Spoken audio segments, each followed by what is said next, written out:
안녕하십니까 여러분.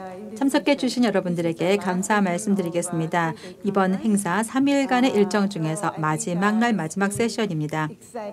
정말 여러분들 많이 흥미진진하게 느끼고 계시죠? 그리고 굉장히 피곤하실 겁니다. 그래서 여러분들을 가능하면 즐겁게 이번 세션을 잘 즐길 수 있게 해드리도록 하겠습니다. 여기 나와 있는 대로 이번 세션의 제목은 바로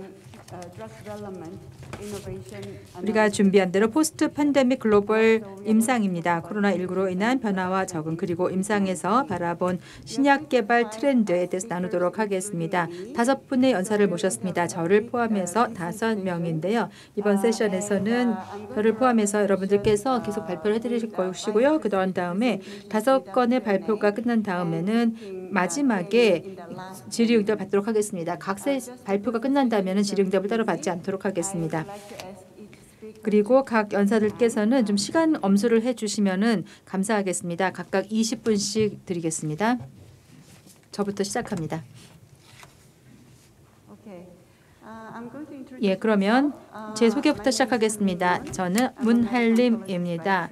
저는 음상의로서 또 제약 산업 부분에서 많은 경험을 가지고 있습니다. R&D 컨설턴트로 출발을 해서 많은 업무를 해왔었는데요. 제약회사 그리고 또 그런 여러 회사들에서 컴파운드 개발을 담당했었고 임상시험 단계에서도 각기 일해왔던 경험을 가지고 있습니다. 오늘 제가 말씀드릴 내용은 신약 개발에 있어서의 성공을 위한 전략입니다.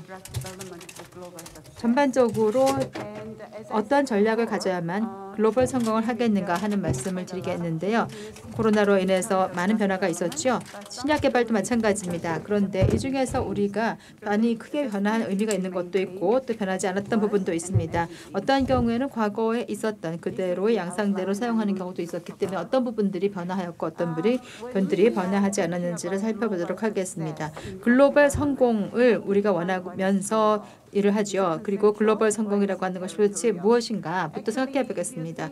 개념적인 성공인가 글로벌 성공인가 지역적인 차원에서의 글로벌 성공인가 생각해 보셔야 되겠고요. 거기에 따라서 어떤 전략을 쓰실지 생각해야 할 것입니다. 글로벌이라고 한다면 어떤 지역을 넘어서는 것을 말하는 것인데 제가 미국의 FDA의 측면에서 봤을 때 여러 가지 사례를 보고 말씀을 드릴 텐데요. 미국 FDA 같은 경우에는 굉장히 투명하고 그러면서도 또한 명확한 가이던스를 가지고 있습니다. 그리고 또한 미국 시장은 아주 크죠. 그래서 세계 최대라고 할 수가 있겠는데 만약에 여러분들께서 이 미국 내에서 성공하실 수가 있다면 첫 번째 관문을 통과한 것이 됩니다. 그러면 글로벌 성공으로 더욱더 가까이 가게 되는 것입니다. 그렇지만 글로벌 성공이라고 하는 것을 다른 지역도 포함해서 생각해 보셔야 됩니다. 유럽이라든지 하는 것이 있죠. 또 동북 유럽에서도 굉장히 굉장히 중요한 것이 있고 동북아에서도 대만, 중국을 포함해서 중요한 시장들이 있습니다. 따라서 이러한 모든 지역들이 하나하나 중요하다라고 생각을 해주셔야겠습니다. 거기에다가 추가적으로 만약에 IND 신청 중이라면은요, NDA뿐만이 아니라 IND까지 하신다면은 이러한 지역적인 전력은 IND를 위해서도 또 다시 만들어 주셔야 됩니다. 따라서 어떤 시장에 공략을 할 것인가를 생각해 보셔야 합니다. 따라서 이러한 NDA를 미국에서 한다면 굉장히 중요하기도 하지만 한국도 마찬가지로 중요해질 수 있습니다. 그러나 여러분들께서 만약에 어떤 승인을 중국에서 받겠다, 일본에서 받겠다라고 하실 경우에는 이런 임상시험을 이러한 지역에서도 오픈하셔야 됩니다. 제가 과거에 GSK에서 일한 적이 있었습니다. 동북아 지역 전략 리더라고 할 수가 있겠는데요. 아시아 전략은 GSK에서는 굉장히 저희 회사에 중요한 것이었고요. 성장이라든지 아시아 시장 경제 자체가 굉장히 커지고 세계에서 가장 빨리 성장했기 때문에요. 그렇게 됐고 그런데 또 아시아의 질병이 다른 지역의 질병과는 다른 경우도 많이 있었기 때문입니다. 그래서 이런 면에서 저희가 저 자신과 마찬가지로 여러 사람들이 신약 개발에 전문성을 가지고 참여를 한 경우가 많이 있었고요. 또 보시다시피 여러 가지 특정한 이러한 지역에서만 해당하는 질문들이 있습니다. 암 종양이라든지 아니면은 여러 다른 형태의 폐암 등과 같이 이 암 중에서도 아시아에만 해당되는 일부 암들이 있는 것입니다.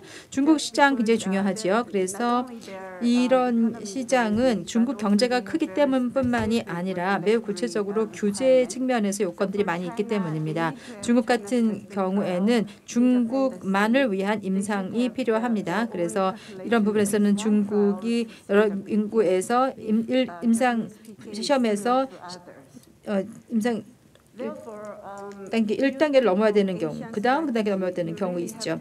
그렇기 때문에 이러한 중국과 일본 전략을 따로 가져간다는 것은 매우 중요할 수 있습니다. 근데 중국은 처음에는 어려울 수는 있는데요. 왜냐하면 그 문화적인 차이도 있고 숨겨진, 알려지지 않은 명확하게 해야만 하는 그런 사항들이 있기 때문입니다.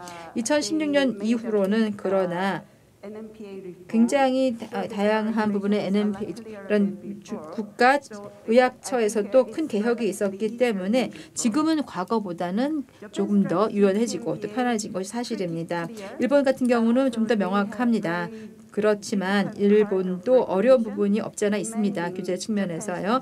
일본 특유의 데이터를 요구하고 있기 때문입니다. 신약 개발에 성공을 한다라고 한다면 그 정의 자체는 굉장히 달라질 것입니다. 무엇이 성공이냐를 정의하는 게 다를 텐데요.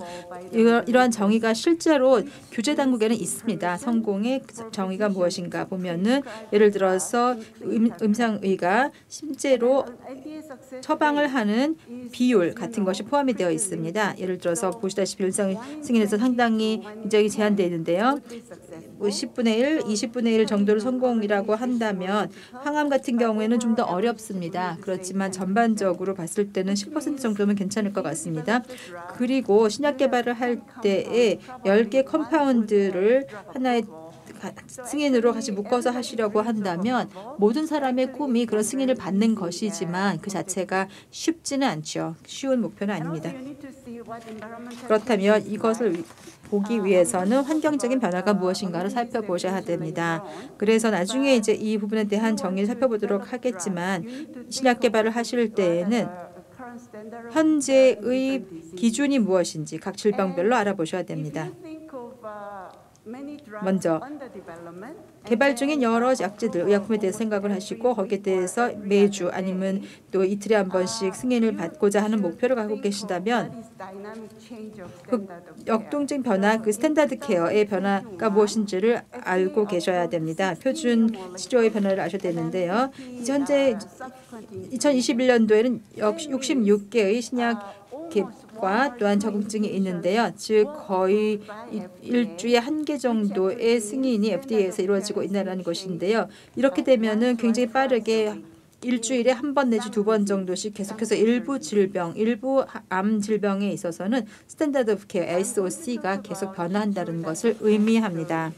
성공 사례를 좀 들을 텐데요. 키트루다 얘기입니다. 키트루다 얘기는 여러분이 아시는 분들도 계실 텐데요. 굉장히 유명한 스토리이죠. 제가 이 키트루다 얘기를 성공 사례로 말씀드리고자 하는 이유는 굉장히 배울 것이 많기 때문입니다. 여러 가지 방법이라든지 또 여러 가지 기법에 대해서 배울 것이 많기 때문입니다. 키트루다는 PD-1 엔히랑제인데요. 암 면역 억제를 위한 것입니다. 면역 억제를 위한 이런 재료 의약품으로 사용되는데요. 원래는 과학자들이 의도했던 것은 PD-1 작용제를 만들고자 개발하고 했던 것입니다. 그런데 이 작용제 에고니스를 만드는 걸 성공하지 못했고 결국 그러다가 나중에 그 당시에는 뭐 캠브리지가 그 이름이었었는데 거꾸로 결국에는 기량제가 된 것입니다.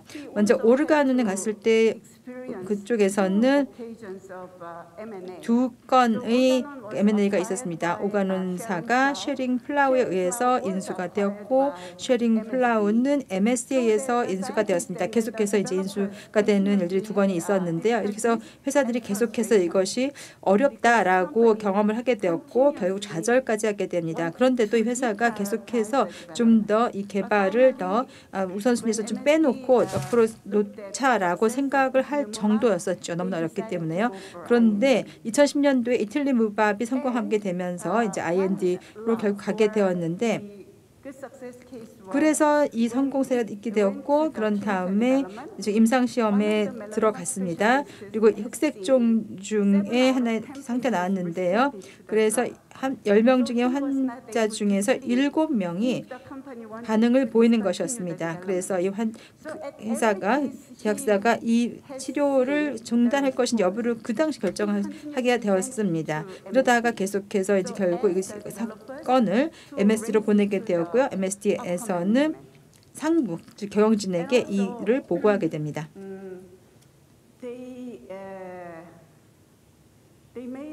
그러다가 팀을 구성합니다. 점점 더 큰 팀을 키워가게 되고요. 가장 크게 기여를 했던 것은 로저 퍼뮤터 박사님이셨습니다. 로저 퍼뮤터 박사님은 매우 헌신적으로 키트루다 개발에 전념을 하셨는데요. 키트루다는 MSD에 있는 사람에게 물어보시면 로저 퍼뮤터님께서 이런 걸 해라, 키트루다 이거 해야 된다 계속 얘기하고 다니셨습니다. 그리고 경영진에 가서 우리가 이 예산을 무한대로 달라라는 얘기까지 하셨습니다. 이렇게 열정이 넘치시는 분이셨고요. 그래서 결국 큰 성공을 이루어내시게 되셨습니다. 키트루다 성공이 이분의 손에서 나왔다라고도 할 수가 있겠습니다. 그리고 또한 존스 홉킨스 인베스티게이션 한 분이 또 같이 후계시다니신데 이분께서 같이 일을 하셨고요. 이분과 함께 힘을 합쳐서 엄청난 성공을 거두게 된 것입니다.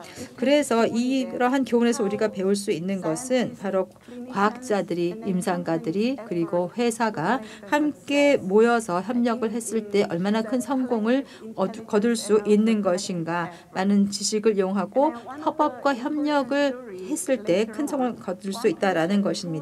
나중에 한 환자가 이제 대장암을 20대에 걸렸는데요. 이때 전이가 됩니다. 30대에 큰 전이가 되었었습니다. 그래서 이 환자는 결국 호스피스에서 기다리고 있었는데 마침내 마지막에 키트루다 소식을 듣게 되고 이것을 치료받게 되어서 결국 치료도 되고 결혼도 하고 새로운 삶을 살게 되었습니다. 이렇게 극적인 드라마틱한 이야기까지 있습니다.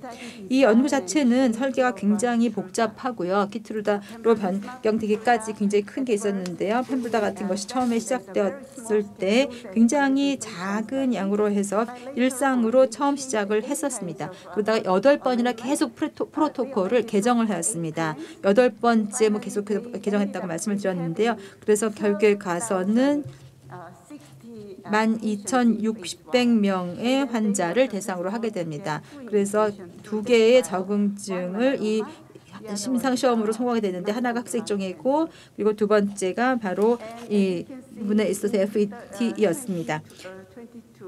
그래서 2022년도에는 200억 달러의 매출을 하나의 컴파운드로부터 얻어내는 성과를 이루게 됩니다. 이렇게 큰 성공 사례가 여태까지 말씀을 드렸었는데요.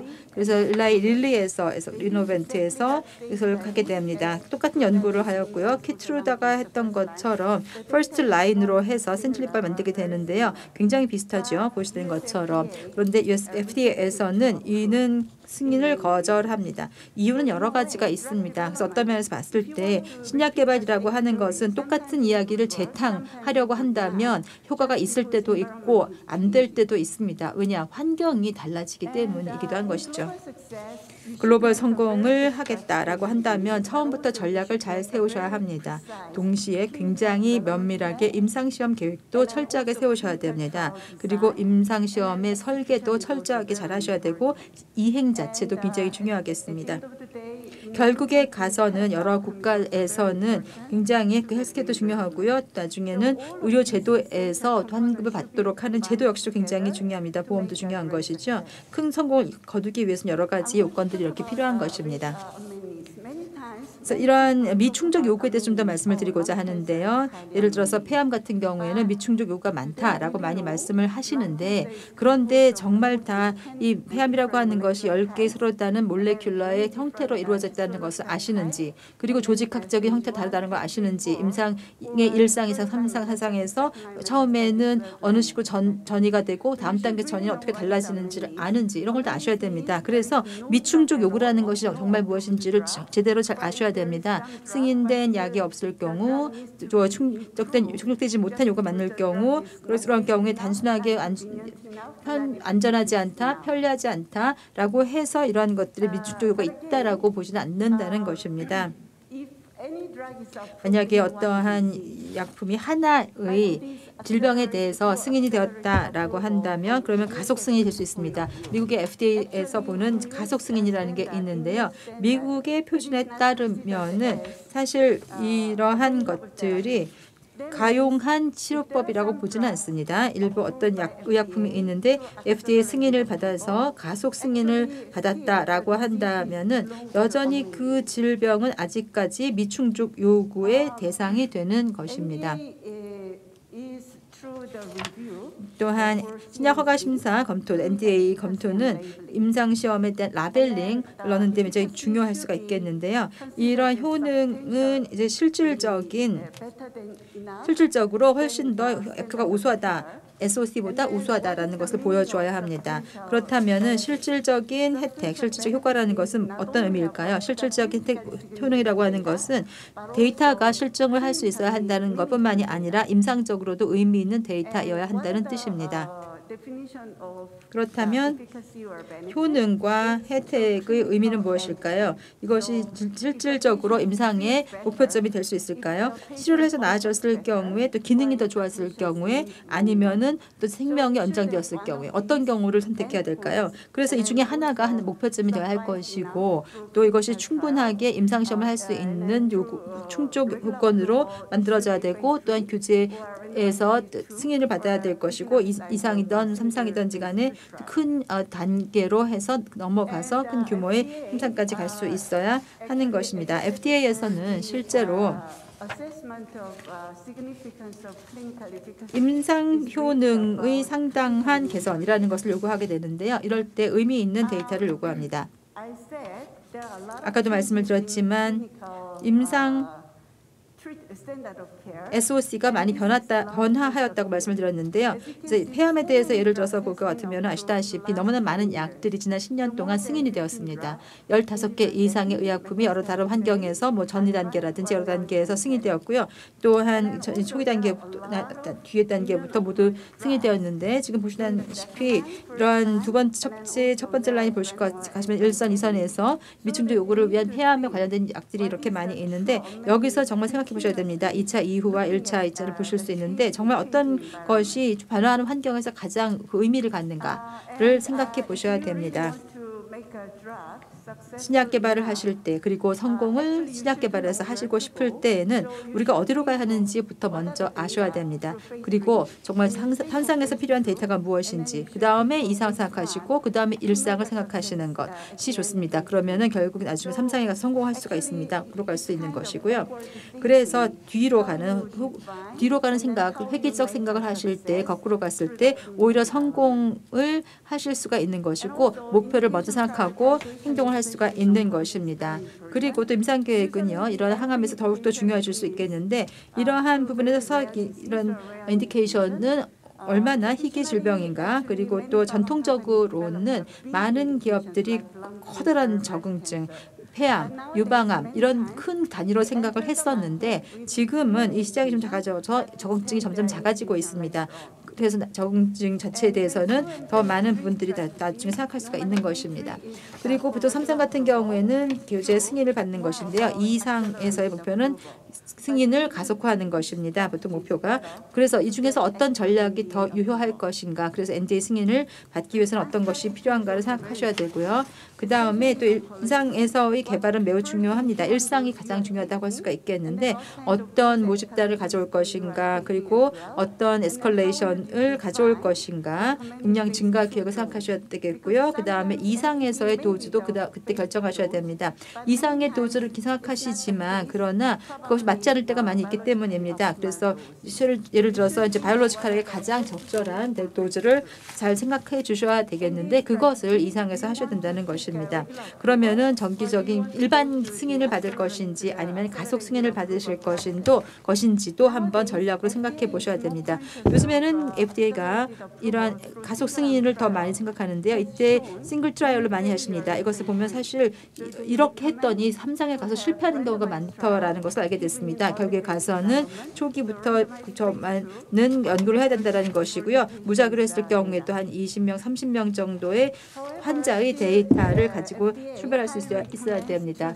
이런 데이터에 따르면 가속 승인을 하는 방법이 나오게 되겠는데요. 신속 심사 같은 경우에는 예를 들어서 위중적 요구가 높은 질병, 예를 들어서 항암 중에서 암 중에서 여러 가지 암종 등등이 포함될 수 있겠습니다. 이런 면에서 우리가 가속 승인을 하기 위해서는 어떻게 할 것인가 생각을 하셔야 될 텐데 이런 부분에서도 마찬가지로 임상시험에서는 충분하게 합리적인 계획 설계는 잘 해주셔야 됩니다. 시장 접근 역시도 굉장히 중요할 수가 있겠는데요. 우리가 건강 관련 결과에 대해서도 많이 알고 계셔야 되고 중요합니다. 그래서 임상 시험을 가다 하더라도 그 결과에 대해 생각할 수 있어야 됩니다. 제가 길게 말씀을 드렸는데요. 요약해서 말씀을 드리겠습니다. 몇 가지 중요한 사항을 말씀드리도록 하겠습니다. 신약 개발을 하실 때에는 최종 목표가 무엇인지를 먼저 생각하십시오. 그래서 정말로 진정한 의미의 NDA를 받을 수 있도록 하셔야 되는 것입니다. 전반적인 전략을 처음부터 끝까지 잘 세우셔야 할 것이고요. 각각 하나하나 임상시험을 진행하셔야겠습니다. 그리고 임상시험 계획을 잘 세우신 다음에는 매우 정확하게 임상시험 설계를 그 이후에 하셔야 됩니다. 속도와 품질도 매우 중요합니다. 또 중요한 것은 우리가 건강 결과를 알고 있어야 한다는 것입니다. 그래서 어떤 것이 규제 관련된 전략인가도 생각해 보셔야 됩니다. 가속 승인을 받을 것인가 아니면 일반 승인으로 충분할 것인가 계속 신속 프로그램을 쓸 것인가를 결정하셔야 됩니다. 그리고 또 우리가 생각하는 정말 환자에게 가되는 중요한 의약품이라고 하는 것에 대해서는 충분한 데이터가 있어야 하는 것이고 동시에 속도와 품질도 매우 중요한 것입니다. 그래야만 의사들에게 이 약을 제공할 수가 있을 것이고 결국 최종 사용자인 환자들에게 갈 수 있을 것입니다. 감사합니다. 예, 그러면 제 발표는 이것으로 마치고 다음 연사를 소개하겠습니다. 다음 연사는 김대권 박사님이신데요. 보로노이의 대표이십니다. 예, 특히 타겟 에이전트 개발을 하고 있고요. 특히 BDMI 관련해서 많은 연구를 하고 계십니다. 현재 여러 가지 수분자들을 개발을 하고 계시고요. 오늘 이 자리에서는 드럭 디스커버리의 혁신을 통해 표적 항암제의 내약성 개선이라는 주제로 발표를 해주시겠습니다.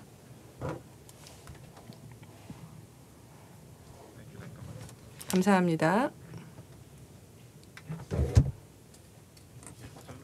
이번 코비드-19 기간 2년 동안 제 디스커버리 영역에서 혁신적인 발표가 몇 건 있었습니다. 우리 모두들 이제 신약을 개발하는 쪽에서 다들 관심을 가지고 지켜봐야 될 만한 상황이라고 생각해서 이 자리를 통해서 소개드리도록 하겠습니다. 디스커버리 영역에서는 코비드-19의 영향을 크게 받지는 않았습니다. 그냥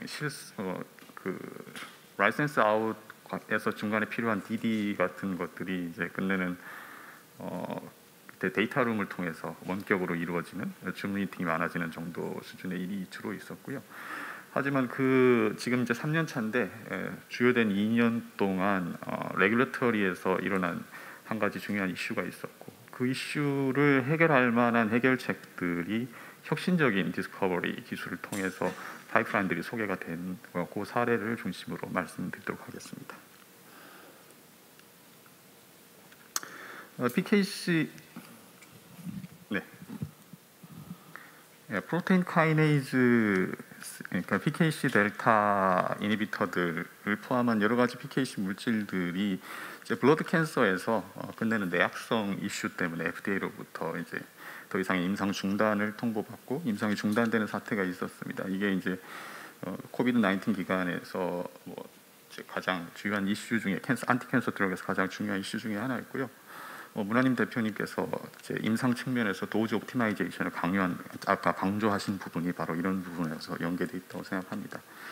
여기 뭐 FDA에서 발표한 내용을 보시면 처음에 이제 약을 2014년도에 이제 가속 승인을 해줄 때 보면 이제 해자드 레이쇼가 굉장히 PFS에 대한 해자드 레이쇼가 굉장히 떨어지는 걸 확인할 수 있었지만 실제 이제 오버롤 서바이벌들을 체크해 봤을 때 병용을 통해서 오히려 환자의 생존 기간이 더 감소한 걸 확인할 수 있었습니다. 그래서 이제 임상이 중단하게 됐고, 근데는 이제 가장 중요한 부분이 세이프티 마진, 그러니까 세이프티 마진, 이 약을 얼마나 치료 용량에서의 마진을 보유할 수 있는가라는 문제로 귀결되고요.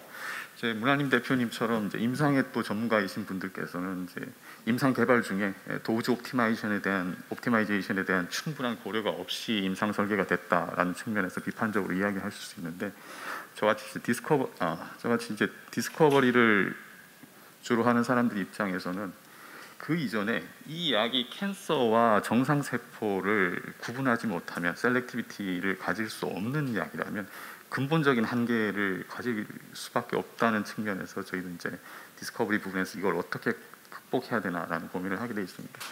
이 그림은 이제 버락 오바마 대통령이 있을 때 아프가니스탄의 원조 관련 이야기 나온 부분을 이제 어떤 분이 이제 어떤 연자께서 발표하시면서 이제 이렇게 바꿔서 말씀하셨는데, 캔서가 정상 세포한테 야 너 괜찮겠냐? 뭐 이런 정도의 이야기를 하고 있는 걸 알 수 있습니다.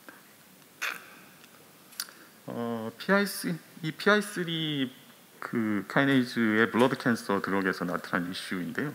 그 이슈에서 2021년 작년도에 이제 그 릴레이와 그다음에 옥스포드 온콜로지라는 두 개의 혁신적인 타겟팅 세러피 설계하는 회사들이 아주 재밌는 파이프라인을 발표를 했습니다. 여기 보시면 프로테인 카이네이즈 C 알파 PI3K 알파 같은 경우 여기 보시다시피 핫스팟 뮤테이션이 카이네이즈 도메인의 한 군데, 그다음에 헬리케이지라고 되어 있지만 요거는 이제 레귤레이터리 도메인입니다. 이 레귤레이터리 도메인에 두 개가 있습니다. 리버 캔서, 브레스트 캔서, 콜론 캔서 같이 아직 언맨 니즈가 굉장히 큰 분야에 꽤 많은 비율로 이 뮤테이션들이 발생을 하고 있고요. 이 발생하는 사이트를 보시면 이제 H1047R 같은 경우에는 이제 그 액티브 사이트 바로 옆부분에 같이 생겨 있고, 그다음에 레귤레이터리 도메인의 이 두 개는 여기 떨어져 있습니다. 그래서 이 빨간색으로 여기 표시해 놓은 부분 주의해서 봐주시게 되는데요. 흔히 이제 다른 자리 이니비터, 그러니까 흔히 ATP라든지 서브스트레이트가 바인딩하는 이 액티브 사이트를 떠나서 다른 자리의 이니비션 물질이 붙으면서 전체적인 구조를 변화시켜서 이제 선택성을 가지는 전략으로 이제 릴레이라는 회사가 접근하고 있고, 이 핫스팟 쪽에 다이렉트 이니비터로 이제 록스 온콜로지가 이 부분을 전략을 가지고 접근을 하고 있습니다. 브레스트 캔서 예로 보시면요, 특히 호르몬 포지티브 이제 온리 브레스트 캔서에서 무려 40% 넘는 환자들이 PI3K 알파에 대한 뮤테이션을 가지고 있고요.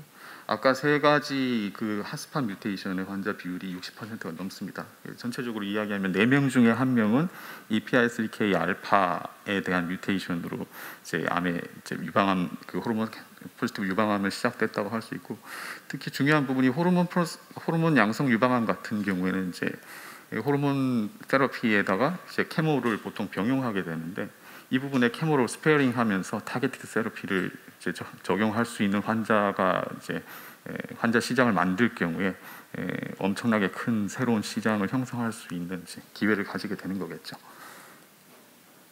여기서 PI3K 알파에서 이제 약 개발에서 가장 힘든 부분이 바로 PI3K 알파가 이 인슐린 리셉터에 대한 시그널을 세포 내부로 전달하는 주요한 이제 모듈레이터입니다. 그러다 보니 이 PI3K 알파를 이니비션하면 이제 혈중에 있는 글루코스가 세포 안으로 들어와서 세포에서 글라이코겐으로 합성되는 이 패스웨이가 문제가 생기게 되고요. 그러다 보면 이제 혈중에 글루코스가 많아지고, 많아진 글루코스 때문에 인슐린이 계속 과하게 분비되는 이제 그러니까 당뇨병 환자, 심각한 당뇨병 환자들이 겪는 증상을 그대로 이제 환자들이 겪게 되는 겁니다.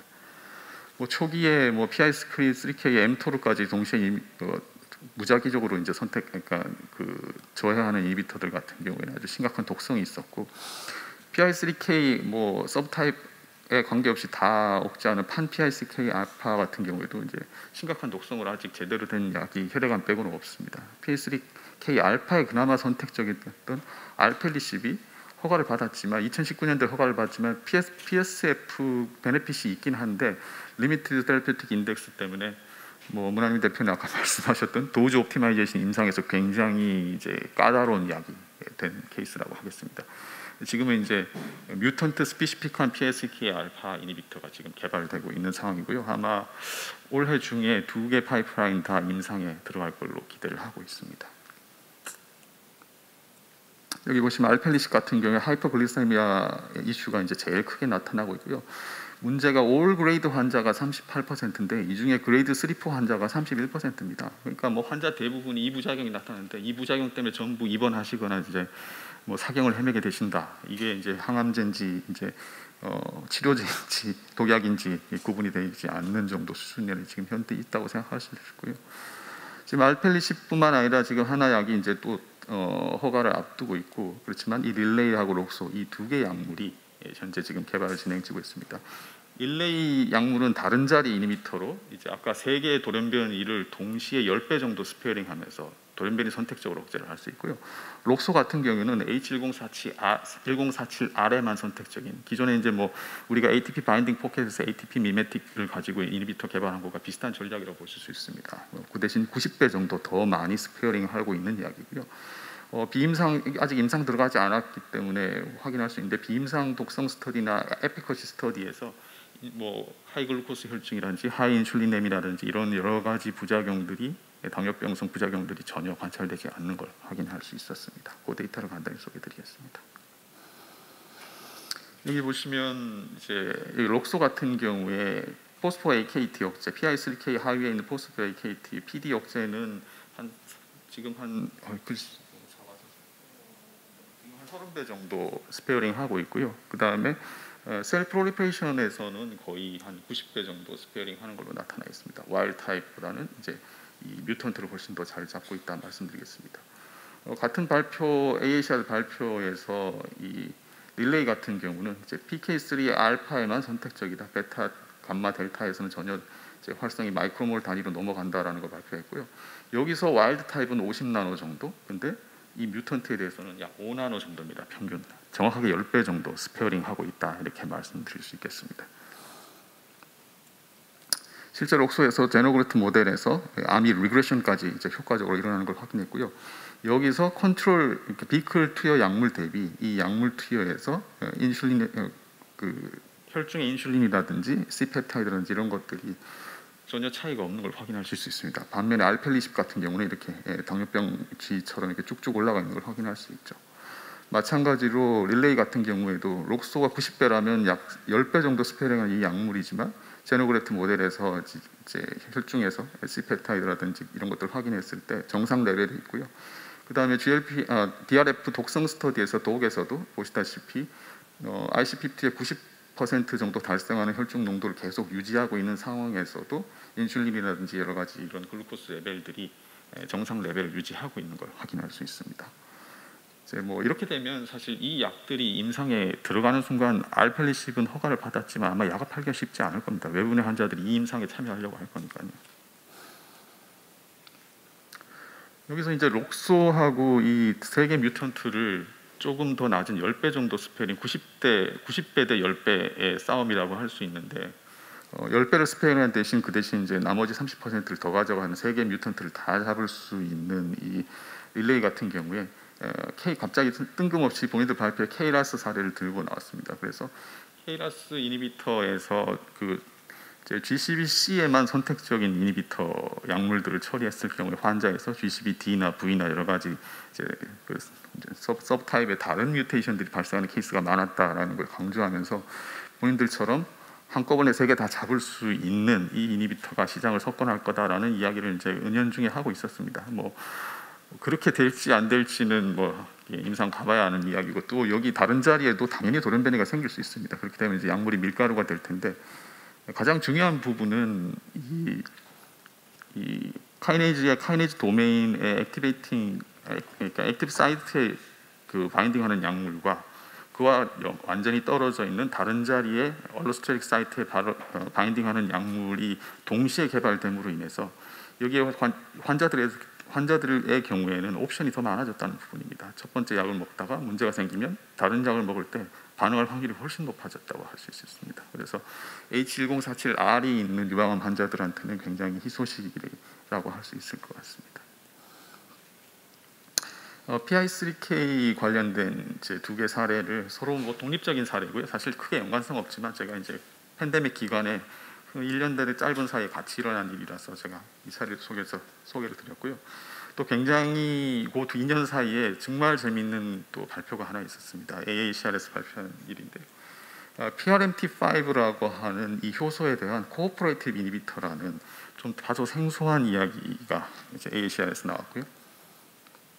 여기 보시다시피 이제 P16이라고 잘 알려진 튜머 서프레션입니다. 많은 캔서에서 딜리션, 뮤테이션 자체가 이제 딜리션 되는 경우가 있고요. 그 바로 옆에 이제 MTAP이라고 하는 유전자가 같이 있고요. 이 MTAP은 MTA라고 하는 이제 물질을 알지닌과 메티오닌으로 이제 두 개를 그러니까 가수분해시키는 그런 효소라고 할 수 있습니다. 이 두 개의 유전자가 굉장히 근접해 있는 문제 때문에 이제 콜레터럴 데미지라고 하죠. 이제 P16의 유전자인 CDKDN 이쪽에 돌연변이가 생길 때 같이 날아가 버려서 두 개가 코딜리션 되는 경우가 많습니다. 이 경우가 이 두 개가 코딜리션 되는 경우가 모든 고형암의 거의 10에서 15% 정도 엄청나게 많은 이제 퍼센트라고 할 수 있습니다. 그래서 이 MTAP 유전자가 날아가 버리면 이 MTA를 가수분해할 수 없기 때문에 MTA가 암세포에서 이제 어큐뮬레이션이 일어나게 되죠. 이 MTA가 어큐뮬레이션이 일어나고 메티오닌이 이제 MTA에서 분해되면서 메티오닌이 생기기 때문에 메티오닌이 줄어들게 되면 셈이 적어지게 되고 또 이 많아진 MTA는 PRMT5에 결합해서 PRMT5라는 효소의 활성을 또 저해하기도 합니다. 네가 일을 하려면 셈이 많아야 되는데 MTA가 많다는 건 셈이 적다는 거하고 동의어거든요. 적으니까 네거티브 피드백으로 얘가 붙어서 억제를 하고 있는데 이런 경우에 당연히 STMA라고 RNA 스플라이싱이나 우리 세포의 기능을 유지하는 데 핵심적인 물질입니다. 이것이 부족해지게 되면 이제 죽게 되는 거죠. 그런데 암세포에서 이 유전자가 없어지면서 PRMT5에 문제가 생겨 그 네거티브 레귤레이터로 결합되어 있기 때문에 이 MTA, MET2A를 억제하거나 PRMT5를 억제할 경우에 정상 세포보다 암 세포가 먼저 데미지를 받을 거다라는 개념으로 신세틱 리살리티 개념으로 일반적으로 접근을 하게 되는데요. 여기서 이제 재미있는 기술이 하나 더 들어가게 됩니다. 여기 말씀드리면 이제 일반적인 PRMT5 이니비터로 개발되던 GSK 물질의 경우에 여기 보시다시피 이제 그러니까 세라피틱 윈도우가 너무 낮다 보니까 이제 개발이 중단됐다 정도로 지금 설명을 하고 있고요. 거기에 코오퍼레이티브 이니비터라고 하는 지금 이제 AMG 193이나 탱고의 TNG 908, 그다음에 미라티의 1719 이 세 개 물질들이 지금 이제 바로 임상 진입을 앞두고 서로 경쟁을 하고 있습니다. 그 개념을 간단하게 설명드리면요. 이제 PRMT5는 셈에서 메틸기를 서브스트레이트에 전달해서 이제 아까 말씀드린 그 핵심적인 이제 물질을 생성하게 되는데 이 셈이 딜리션, 아까 그 MTAP 딜리션이 있게 되면 셈을 제대로 못 만들게 됩니다. 그렇다 보면 MTA가 그 MTAP의 기질인 MTA가 많아지고 이 MTAP은 PRMT5에 결합해서 네거티브 레귤레이터 역할을 하게 되는데 이때 이 내부의 구조가 달라지게 됩니다. 이게 MTA 같은 경우에 이 안쪽 부분을 채우지 못하고 바깥쪽 부분에 그냥 붙어서 어느 정도 활성을 좀 떨어뜨린 정도 수준인데요. 이걸 구분해서 이 GSK 물질 같은 경우는 이 서브스트레이트 바인딩 포켓 이 부분에 결합하는 물질을 만들어서 이니비션 했다고 하면 이제 이 아까 말씀드린 그 코오퍼레이티브 이니비터 같은 경우에는 이 셈이 있는 많아서 셈이 결합해 있는 이 정상세포의 이 부분 정상세포에 있는 이 PRMT5와 결합할 수 없도록 아래쪽 깊숙이 들어가서 거기다가 MTA하고도 상호작용을 하게 됩니다.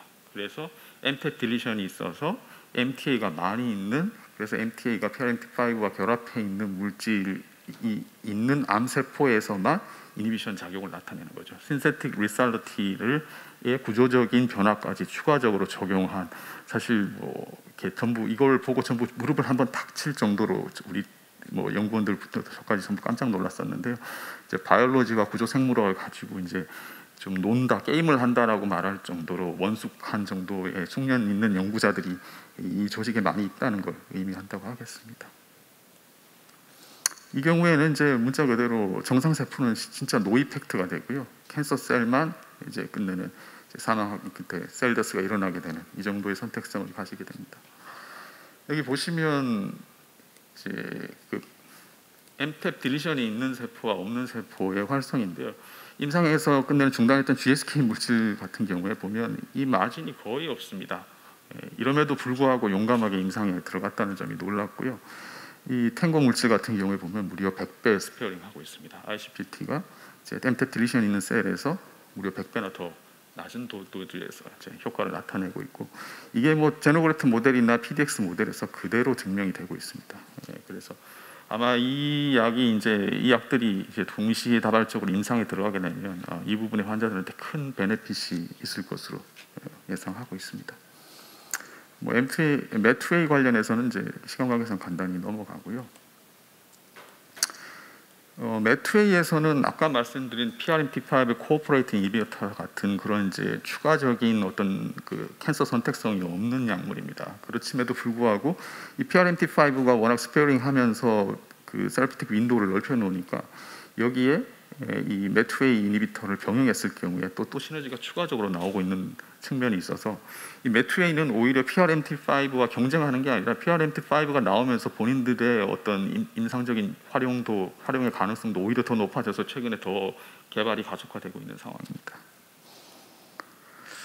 뭐 디스커버리 측면에서 뭐 그 코비드-19 기간에서 크게 달라진 건 없고요. 끝내는 여기서 코비드-19 기간 동안 이 두 회사 뭐 몇몇 회사들이 이 혁신적인 파이프라인을 내놓으면서 더 명확해진 거는 끝내는 드라이브 뮤테이션을 어떤 식으로든 이제 구조적인 측면에서 구분해서 더 캔서 스페시픽하게 만드는 일. 그다음에 그 신세틱 리살리티 부분에서도 지금까지 아직 캔서 메타볼리즘 타겟에서 제대로 된 약이 개발된 케이스가 잘 없거든요. 이 부분에서 서브스트레이트와 이 엔드 프로덕트 사이에 네거티브 피드백이나 이런 쪽의 차이 때문에 끝내는 구조적인 차이가 일어날 수 있고, 이런 부분 그런 구조적인 차이까지 구분해낼 수 있는 약을 만들게 되면 이제 신세틱 리살리티의 추가적인 캔서 선택성을 더 가질 수 있는 가능성을 동시에 보여준 사례라고 하겠습니다. 네, 감사합니다.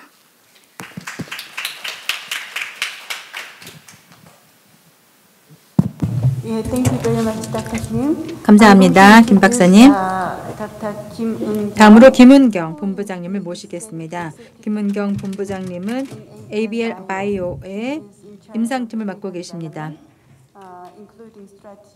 전략과 연구 관리 등을 담당하시는 팀입니다. 그리고 이전에는 김은경 본부장님께서는 BMS에서 일하셨고요. 또 항암 메디칼 스페셜리스트로 재직하신 바 있습니다. 유수의 다국적 제약사에서 폭넓은 경험을 쌓으셨고요. 또 BMS 일본에서 항암제 개발 전략팀을 이끄셨고 ABL 바이오에 합류하셨습니다. 오늘 발표하실 내용은 신약 개발에 있어서 속도가 얼마나 중요한가 하는 것입니다. 바이오에서 근무하고 있는 김은경이라고 합니다. 디스클레이머입니다. 본 발표의 의견은 제가 재직하고 있는 ABL 바이오의 의견은 아니고 저의 개인적인 소견임을 미리 밝혀드립니다. 그리고 본 프레젠테이션에서 이그젠플로 명시되고 있는 약들은 오늘의 컨퍼런스에서 사이언티픽 디스커션을 위한 목적으로 사용된 것이고 어떤 프로모션, 그 제품 자체 프로모션을 위한 목적으로 사용되는 것은 아닙니다. 제가 의뢰받은 발표 제목이 신약을 빠르게 개발하는 게 얼마나 중요한가입니다. 사실 이 자리에 모이신 모든 분들이 그것은 매우 중요하다라는 답을 이미 알고 계신다고 생각을 합니다. 정말 얼마나 중요한가라는 측면에서 다시 한번 생각을 해본다면 신약 개발의 역사상 가장 빠르게 개발됐던 약인 코비드-19 백신의 케이스를 가지고 한번 얘기를 해보려고 합니다. 그래서 과연 우리가 팬데믹 이어라고 했던 2020년에 무슨 일이 있었던 것인가, 그리고 이 백신이 그렇게 빨리 개발이 되었는데 과연 어떻게 그것이 가능했는가, 그리고 그것이 무엇을 의미하는가 이런 것들을 먼저 살펴보고자 합니다. 그리고 이제 굉장히 특수했던 상황에서 개발되었던 특수했던 약의 경우이지만 우리가 앞으로 신약 개발을 하는 데 있어서 이 케이스로부터 배워서 얻어서 적용할 수 있는 점들은 어떤 것들이 있을까를 한번 생각해 보도록 하겠습니다.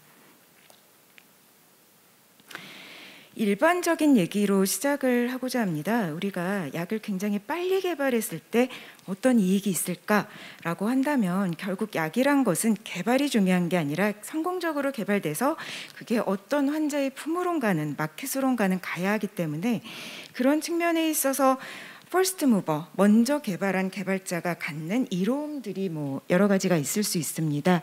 왼쪽을 보시면 퍼스트 무버가 갖는 어드밴티지로서는 당연히 이 약이 그 마켓을 쉐이핑하게 됩니다.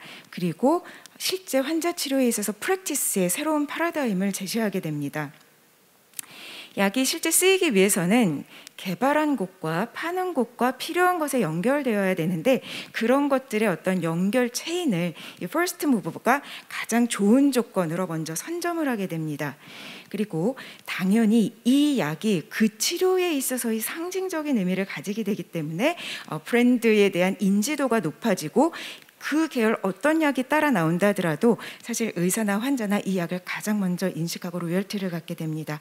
그 결과는 당연히 마켓을 선점하고 더 많은 이익을 창출하게 됩니다. 한마디로 마켓을 선점하게 됩니다. 근데 이런 마켓 포인트 오브 뷰가 아니라 이걸 개발자의 측면, 개발의 측면에서 본다면 빠른 개발은 시간을 절약하는 것이고 당연히 개발 비용을 절약하게 됩니다. 말씀드린 대로 코비드 백시네이션의 개발 사례를 들여다보도록 하겠습니다. 이제 모두가 이 자리에 계신 모두가 기억을 하고 잊을 수 없는 한 해가 2020년이었는데요. 사실은 중국에서 뭔가 이상한 다른 바이러스로 뭔가 폐렴이 발생하고 있다. 근데 그게 노벨 코로나 바이러스다라고 알려진 게 2019년 12월이었습니다. 그리고 나서 불과 한 달 뒤인 2020년 1월에 이 바이러스의 시퀀스가 릴리즈가 됩니다. 퍼블리컬리 오픈하게 되고요. 그리고 또 두세 달 뒤인 3월에서 4월에 이 바이러스, 이 폐렴이 무서운 속도로 전 세계로 퍼지게 됩니다. 그래서 많은 나라들이 셧다운을 하게 되고 우리가 굉장히 처음 접한 상황이었는데 소셜 디스턴싱, 거리 두기가 시작이 되게 됩니다. 그리고 여름으로 가면서 굉장히 놀랍게도 모더나와 파이자 바이오엔텍 회사에서 3상 백신 임상 시험을 시작하게 됩니다.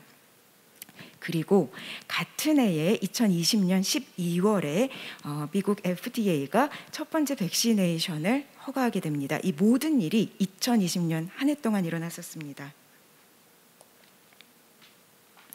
실제 코로나 백신의 개발 상황을 역시 2020년에 어떻게 진행이 되었는가를 숫자적으로 조금 본다면 아까 말씀드린 것처럼 폐렴이 발생했던 전년도 12월 그리고 바이러스 시퀀스가 릴리즈된 게 1월이었는데 2월에 벌써 프리클리니컬과 클리니컬 단계로 뛰어든 그 신약의 백신의 개수가 21개입니다.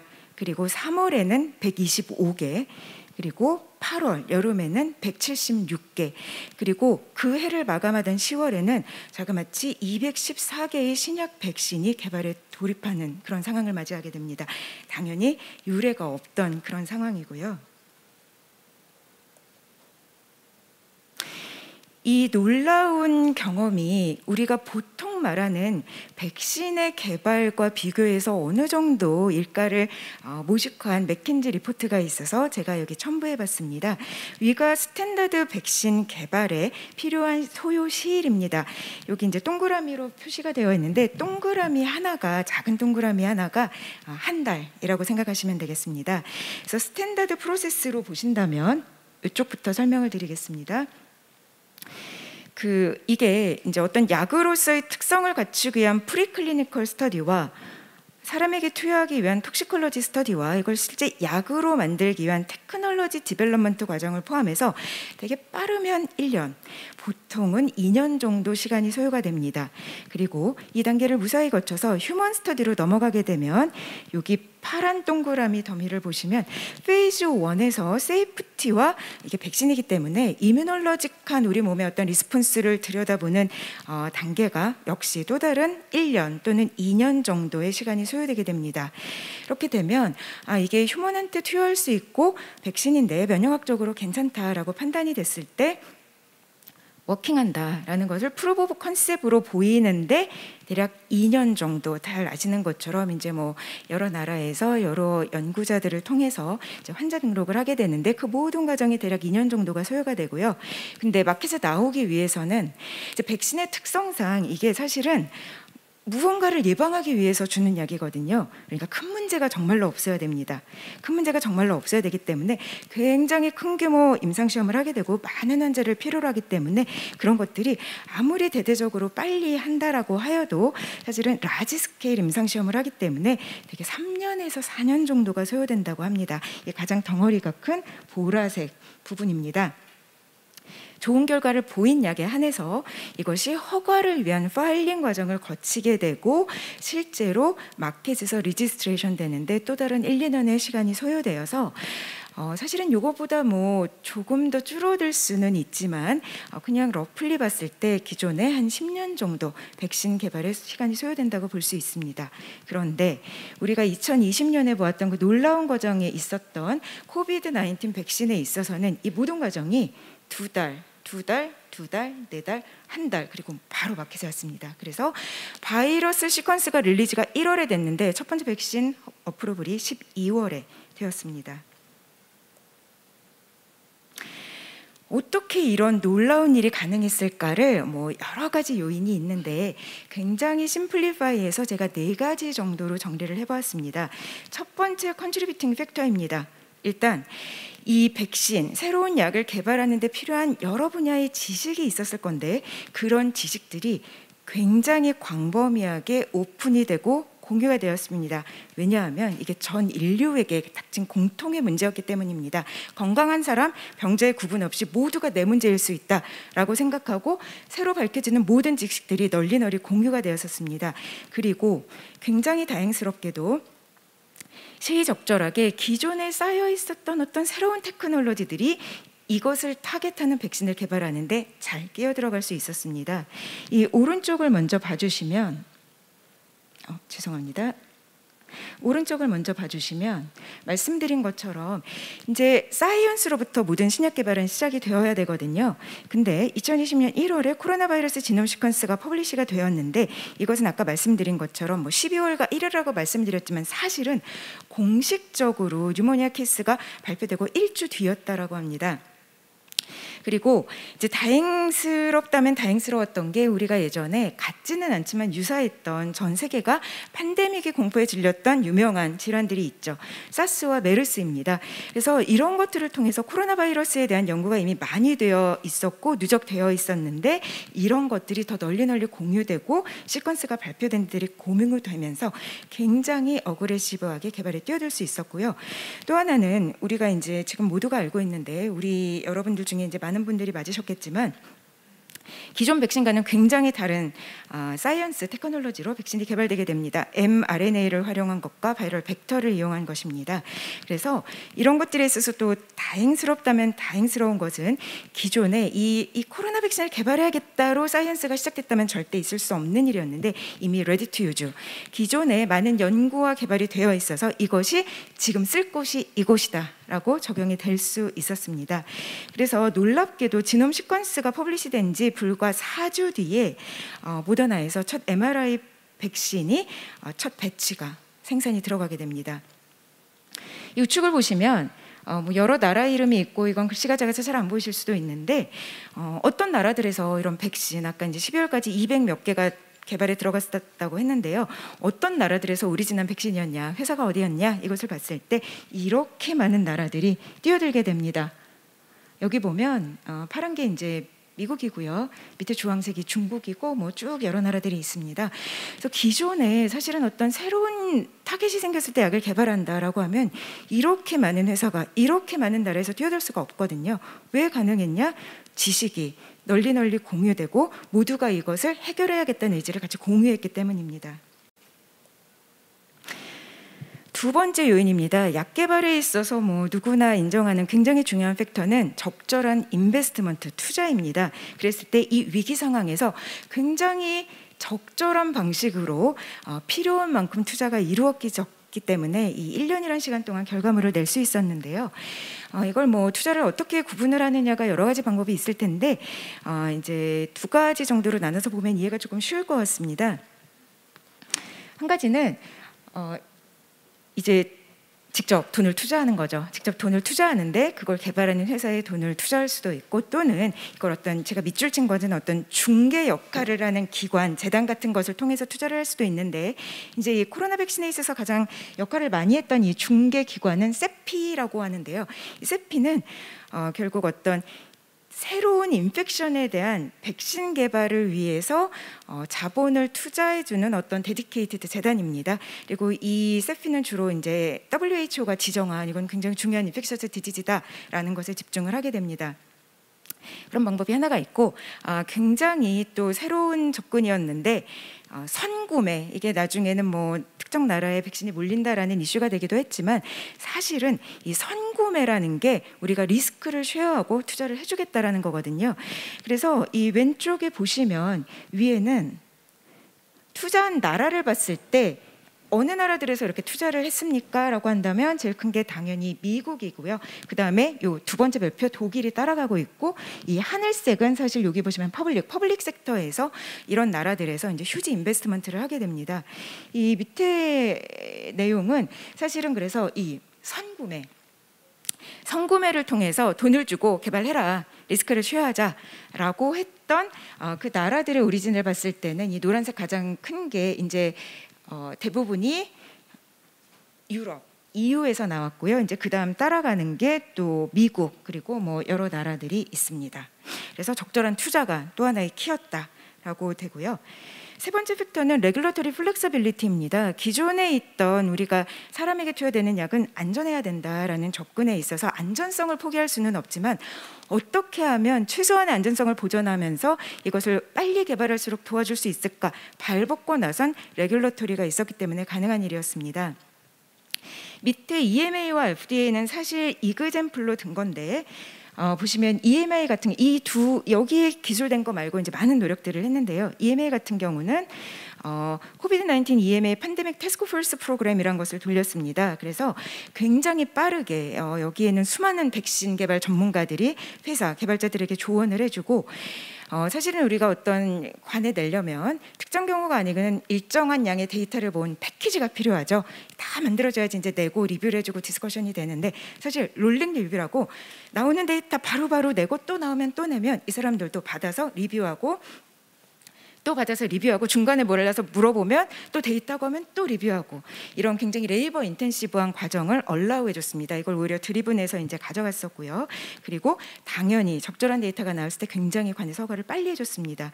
그리고 프라임 스킴이라고 어떻게 하면 이 개발자와 관이 정말 옵티멀한 디벨롭먼트 플랜을 굉장히 효과적으로 해서 이거를 익섹션 할까, 이런 것들에 있어서 어드바이저 역할을 해줬고 긴밀하게 인터랙션을 했습니다. FDA 같은 경우도 굉장히 선제적으로, 심지어는 이 개발자들이 저 이거 잘 몰라요 라고 물어보기도 전에 이런 거대로 하면 될 것 같다라는 가이드라인들을 굉장히 프로액티브 퍼블리시를 합니다. 그래서 그런 것들은 이제 우리가 임상시험에 들어가기에 필요한, 또는 약 시료를 생산하는 데 필요한 어떤 미니멈 리ኳ이먼트에 대한 가이드라인도 있고요. 그리고 실제 우리가 3상 임상시험을 하는 데 있어서 환자 셀렉션이라든가 임상시험의 디자인이라든가 어느 정도 기간을 어떻게 보고 어디까지 보이면 허가를 해주겠다, 이런 것들을 굉장히 선제적으로 보여줬습니다. 그래서 결국 이런 메이저 레귤러토리에서 굉장히 명료한 가이드라인을 주고 실제 서포트를 하고 본인들이 이것을 드리븐하는 이런 액션을 취한 것들이 백신을 빠르게 성공시킬 수 있는 키 팩터였다고 생각을 합니다. 마지막 네 번째 팩터는 사실 R&D 스트래터지입니다. 그리고 이것을 어떻게 익섹션했냐, 오퍼레이셔널 엑설런스를 또 언급하지 않을 수가 없습니다. 이 그림이 굉장히 낯설어 보이실 텐데요. 임상시험을 이제 인게이지했던 분들이라면 네, 이게 이제 이쪽에 여러 회사들 우리가 뭐 모더나, 파이자, 바이오엔텍 이런 것들, 뭐 얀센 이런 것들을 놓은 거고요. 각 색깔의 바가 페이즈 1, 2, 3입니다. 이게 보통 일상을 통과하면 리뷰하고, 허가받으면 준비해서 이상 준비하고, 이상 데이터 괜찮으면 또 리뷰하고, 허가받아서 3상 내고, 이게 기나긴 시퀀셜하게 이루어졌는데, 여기는 이 유수의 회사들의 경우에서 보시다시피 다 오버래핑 됩니다. 이게 가능한 것은 회사들이 이렇게 리스크를 지고 인베스트먼트를 받아서 드라이브한 것도 있고요. 앞에서 말씀드린 것처럼 레귤러토리가 정말 최소한의 길로 가장 이피션트하게 가이드를 하면서 손을 같이 잡고 갔다라고 생각을 하시면 되겠습니다.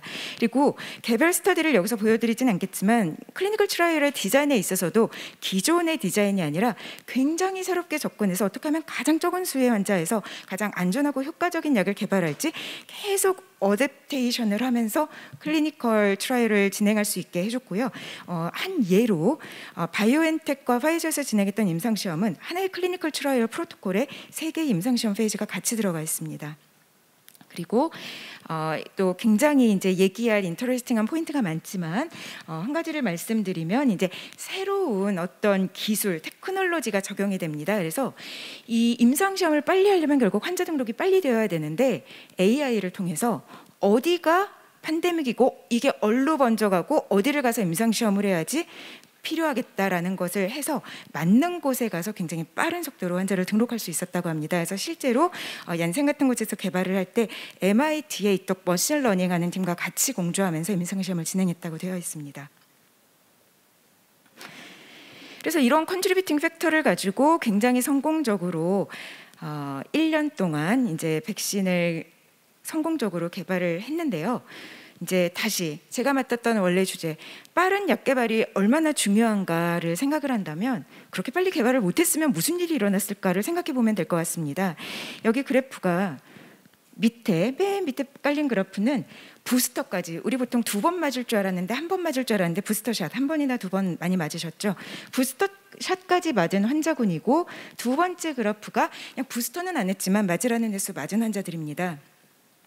맨 위에 있는 건 백시네이션을 안 한 환자들의 사망률입니다. 그래서 2020년에 백신이 개발되고 대략 맞을 사람 맞고 2021년 9월부터 2024년, 22년 4월이죠. 올해까지 백신을 맞은 사람들이 그 다음에 어떻게 되었는가를 봤을 때 사망률이 이렇게 차이가 납니다. 그래서 빨리 개발해야 돼. 만약에 빨리 개발 못했으면 무슨 일이 일어났지? 이렇게 됐겠죠. 많이 사망하셨겠죠. 이게 빠른 개발의 중요성의 단적인 예라고 할 수 있겠고요. 우리가 이 특별한 예를 앞으로 모든 약 개발에 적용할 수는 없을 것 같습니다. 하지만 우리가 생각해 볼 수 있는 것은 콜라보레이션을 해야 된다. 경쟁이 아니라 필요한 부분은 콜라보레이션을 해야 된다. 연구자와 의사와 개발자와 인베스트먼트 하는 쪽에서 콜라보레이션을 해야 된다라는 것이 명료하고요. 최대한 이용할 수 있는 뉴 테크놀로지를 접목시켜야 한다. 그것이 이런 개발을 빠르게 할 수 있다가 있고요. 굉장히 새로운 디자인의 임상시험 방법과 그런 것들을 엑설런트하게 익스큐션할 수 있는 점에 대해서 많은 고민을 해야 되고 그런 것을 허용해야 된다. 그리고 적절한 투자가 적절한 방식으로 스마트하게 따라가야 된다라는 포인트가 우리가 이 중에 어떤 것들은 앞으로의 약 개발에 적용을 해야 된다라고 생각을 합니다. 발표를 마치기 전에 테이크홈 메시지를 조금 다시 한번 같은 얘기지만 드리고 싶습니다. 어떻게 가능했냐? 모두가 필요했기 때문이다. 굉장히 얼전트했죠. 내가 걸릴 수도 있고 내 가족이 걸릴 수도 있고 저쪽에서 벌어진다고 우리나라는 괜찮은 게 아니기 때문에 얼전시가 이런 일들을 가능하게 했는데, 그러면 우리가 개발하고 있는 약들, 지금 우리가 개발하고 있는 약들은 얼전트하지 않은가요? 아닙니다. 누군가에게는 또 다른 굉장히 얼전트한 약이거든요. 제가 계속 일하고 있고 제가 전공한 이제 온콜로지, 항암제 개발 쪽을 생각을 해본다면 이제 흔하게 보이는 그래프입니다.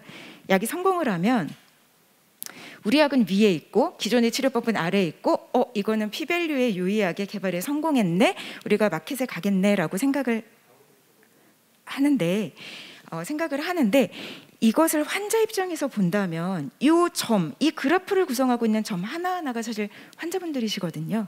그러면 파란 줄이 없었다면 아픈 분들은 밑에 줄을 따라가야 되는 거예요. 이게 누군가에게는 정말로 얼전트한 문제입니다.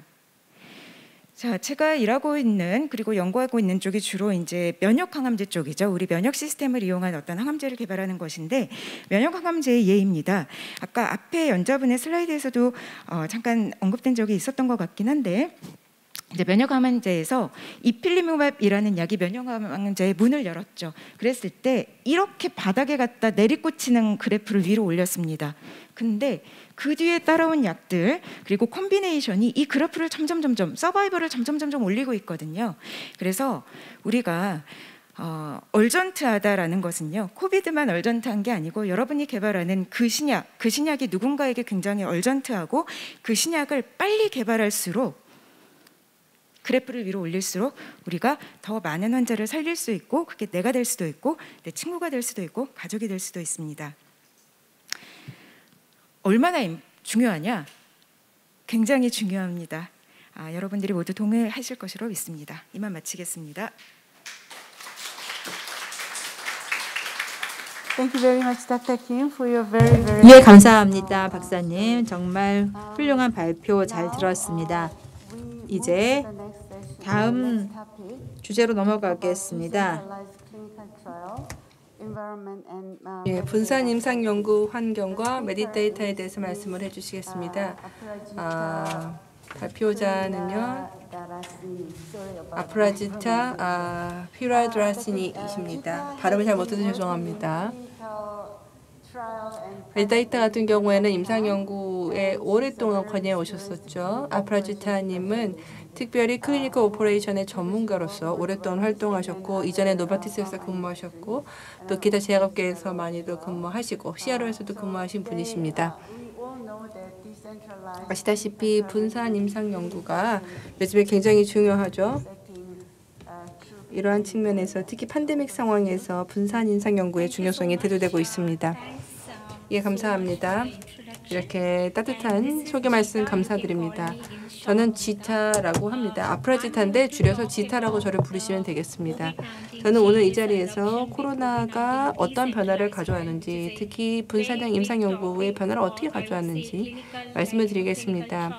사실 굉장히 큰 주제라고도 할 수가 있겠는데요. 현재 임상연구 분야에서 매우 빠르게 부상하는 변화입니다. 예, 여기는 보시게 되면 제 발표 주제가 나와 있습니다. 이런 내용들을 오늘 말씀을 드릴 텐데요. 일단 임상연구에 있어서 어떤 변화가 있었는지 말씀을 드리고 그런 다음에 DCT의 두 가지 요소 그리고 DCT를 어떻게 계획하고 도입할 것인가 메디데이터에서는 어떻게 하는지 말씀을 드리겠습니다. 특별히 메디데이터 기술에 대해서도 좀 소개를 해드리겠는데요. 앞에 연사분들 특히 문 박사님께서 이 항암 연구에 대해서 얘기를 하셨고 또 항암제 개발 전략에 대해서 얘기하시고 에펙의 규제 그리고 또 몇 가지 이제 사례들을 말씀을 하시면서 8차례 프로토콜을 수정한 그 사례를 말씀을 해주셨습니다. 그리고 김대권 대표이사님께서는 매우 혁신적인 기술과 세이프티 마진에 대해서 얘기를 하셨죠. 억제제 기술이 실제 드럭 디스커버리의 혁신에 어떤 도움을 줄 수 있는지에 대해서 얘기를 하셨습니다. 그리고 나서 김은경 본부장님께서요. 드럭 개발의 스피드가 얼마나 중요한지에 대해서 얘기를 하셨습니다. 자, 그러면은 이제 저는 주제를 좀 바꿔가지고 임상 연구의 좀 다른 방면을 말씀을 드리겠습니다. 자, 지금까지는 드럭 디스커버리에 대해서 얘기를 했었지만은 그러면 이것이 임상 연구에는 어떤 영향을 주는가에 대해서 말씀을 드리고자 합니다. 자, 여기 보시면 일반적인 이 임상 연구에 있어서 기술 변화가 어떤 변화를 가져왔는지를 보여주고 있습니다. 1863년 혹은 1947년 같은 경우 보시게 되면 첫 번째 대조임 임상 연구가 1947년에 처음 있었었고요. 1863년에 위약대조 연구가 처음으로 류마티즘 관련해서 진행이 되었습니다. 그리고 나서 1943년이 되었을 때요. 처음으로 영국에서 이중맹금 연구가 감기를 대상으로 해서 있었습니다. 그리고 47년도에 최초의 가이드라인, 윤리 가이드라인이 나왔습니다. 예, 그래서 여러 가지 좀 윤리적인 임상 연구의 원칙들, 특히 인체에 하는 실험과 관련된 윤리 가이드라인이 처음 나오게 되었죠. 그리고 99년도에 드디어 기술이 등장을 하게 되었습니다. EDC가 등장을 하게 되었는데요. 메티데이터가 바로 EDC에 있어서 선도적인 역할을 했습니다. EDC를 통해서 실제 트라이얼의 스피드를 매우 당길 수가 있었죠. 그리고 나서 2000년도에 WHO 가이드라인이 나왔습니다. 그리고 나서 이후에 또 여러 가지 새로운 기술들이 등장을 했는데요. 기본적으로 임상의 결과 평가, 또 QOL에 대한 평가, 이런 것 데이터를 수집을 하는 것, 또 전자적으로 환자의 동의를 받는 것, 이러한 것 관련해서 여러 다양한 기술들이 등장을 했습니다. 그래서 2020년에 드디어 이제 코로나 팬데믹으로 인한 응급 가이드라인이 나오게 되었습니다. 그리고 이것으로 큰 변화들이 일어나게 되었죠. 예, 그래서 이 시기부터 해서 분산 임상 연구, 즉 DCT가 등장을 하게 되었습니다. 임상 연구의 변화에 대해서 보여주는 것이고요. 지금 녹색이 인롤먼트를 보여주고 있고, 그 다음에 위에 보시게 되면은 지금 어떤 식으로 코로나19의 변화가 있는지를 보여주고 있습니다. 메디데이터에서 작년 가을에 이 연구 결과를 하는데요. 팬데믹이 처음 시작되었을 때를 보시게 되면은 환자 모집률도 같이 떨어진 걸 볼 수가 있습니다. 하지만 그러다가 이것이 다시 이제 늘어나게 되죠. 2020년 말 그리고 2021년 초에는 이 모집률이 올라갑니다. 그리고 2021년부터 해서 다시 조금 저조해지다가요. 그리고 2021년 여름이 되면서 이제 피크가 달하는 걸 볼 수가 있습니다. 자, 그러면 이거는 국가나 사이트 레벨로 해서 좀 자세하게 보는 것인데요. 이렇게 자세한 데이터를 보는 게 최고의 트라이얼을 할 수 있는 비결입니다. 그래서 실제 환자 모집이 어떤 식으로 진행되는지를 보여주고 있고 어떤 나라들이 패턴을 보여주는지를 보여줍니다. 사실 코로나 때문만에 이런 변화가 있다라고는 볼 수 없습니다. 규제적인 변화도 있었었죠. 사이트가 있는 국가들 또 영내에 규제적 변화가 있었습니다. 여기 보시게 되면 중국부터 먼저 보겠는데요. 중국은 녹색으로 표시가 되어 있습니다. 코로나가 맨 처음 시작이 되었었을 때에 이 모집률이 크게 떨어지는 걸 볼 수가 있습니다. 그러다가 이제 빨간색이 이제 미국이고 그리고 그다음에 검은색 독일, 그다음에 하늘색 영국이 있는데요. 이런 나라들의 추이를 따라가는 걸 볼 수가 있습니다. 한국은 지금 노란색으로 표시가 되어 있는데요. 환자 모집률 같은 경우에 보시면 하락이 다른 나라들보다 훨씬 늦게 시작된 걸 볼 수가 있습니다. 자, 그러면 DCT의 몇 가지 요소에 대해서 말씀을 드리겠습니다. DCT라고 하는 것은 분산형 임상 연구라고 보시면 되겠고 그냥 플러그 앤 플레이 방식으로 바로 도입할 수 있는 게 아닙니다. 여러 가지 다양한 요소들을 고려해야 되죠. 구체적인 측면도 고려를 해야 되고 트라이얼 디자인부터 이런 것들을 다 고려해야 됩니다. 그럼 어떤 장점이 있느냐라고 할 때 여기 보시게 되면은 DCT의 정의와 장점이 나와 있습니다. 일반적으로 일반인의 용어에서 말씀을 드리자면 분산 임상 연구라고 하는 것은 일종의 맞춤화된 임상 연구라고 할 수가 있습니다. 즉 환자의 삶을 훨씬 더 편리하게 만들어주고 부담을 줄여주는 것이죠. 또 사이트의 부담도 줄여주는 것입니다. 여기에다 가상의 요소를 섞어가지고 원격으로 스폰서나 혹은 환자와 이야기를 할 수 있도록 하는 것입니다. 여기 보시면 이제 몇 가지 혜택들이 나와 있는데요. 리크루트멘트에 있어서도 더 빨라질 수가 있고 또한 인클루전도 더 확대시킬 수가 있고 환자 부담도 줄여서 환자의 편의성을 높일 수 있고 새로운 데이터 출처를 활용할 수가 있고 사이트의 부담도 줄여줄 수 있다라는 것입니다. 자, 이거는 DCT에 대해서 FDA에서 제안한 정의가 되겠는데요. 뭐라고 얘기를 했냐면 임상 연구에서 뭘 하든지 간에 이 인베스티게이션 사이트에서 진행이 되지 않고 원격이나 온라인으로 해서 인베스티게이션 사이트 밖에서 진행되는 모든 행위를 다 DCT라고 한다라고 이야기를 하고 있습니다. 자, 그 다음에 이거는 보시게 되면요. 임상연구 학회가 있는데요. 여기에 이제 기술 기업들이나 혹은 CRO나 이런 회사들이 회원으로 있습니다. 그래서 여기에서 ACRO라고 하는 학회인데요. 여기에서 DCT 툴킷을 내놓고 있습니다. 그래서 크게 4가지 원칙이 있는데요. 첫 번째는 트라이얼을 직접 환자에게 가져다 주자라는 겁니다. 즉 환자를 가져오는 게 아니라 트라이얼을 환자한테 갖다 주자라는 것이죠. 그 다음에 퀄리티 바이 디자인에 대해서 강조를 하고 있고 또 이거에 대한 가이드라인 내놓고 있습니다. 또한 DCT에 있어서의 리스크 평가의 중요성에 대해서 얘기를 하고 있고요. 또한 환자의 부담을 줄여주고 사이트의 부담을 줄여주자라는 얘기를 하고 있습니다. 자, 그다음에 이거 같은 경우에는 DCT에 대한 좀 더 자세한 설명인데요. 아까도 말씀을 드렸듯이 이것은 단순히 플러그 플레이 할 수 있는 게 아닙니다.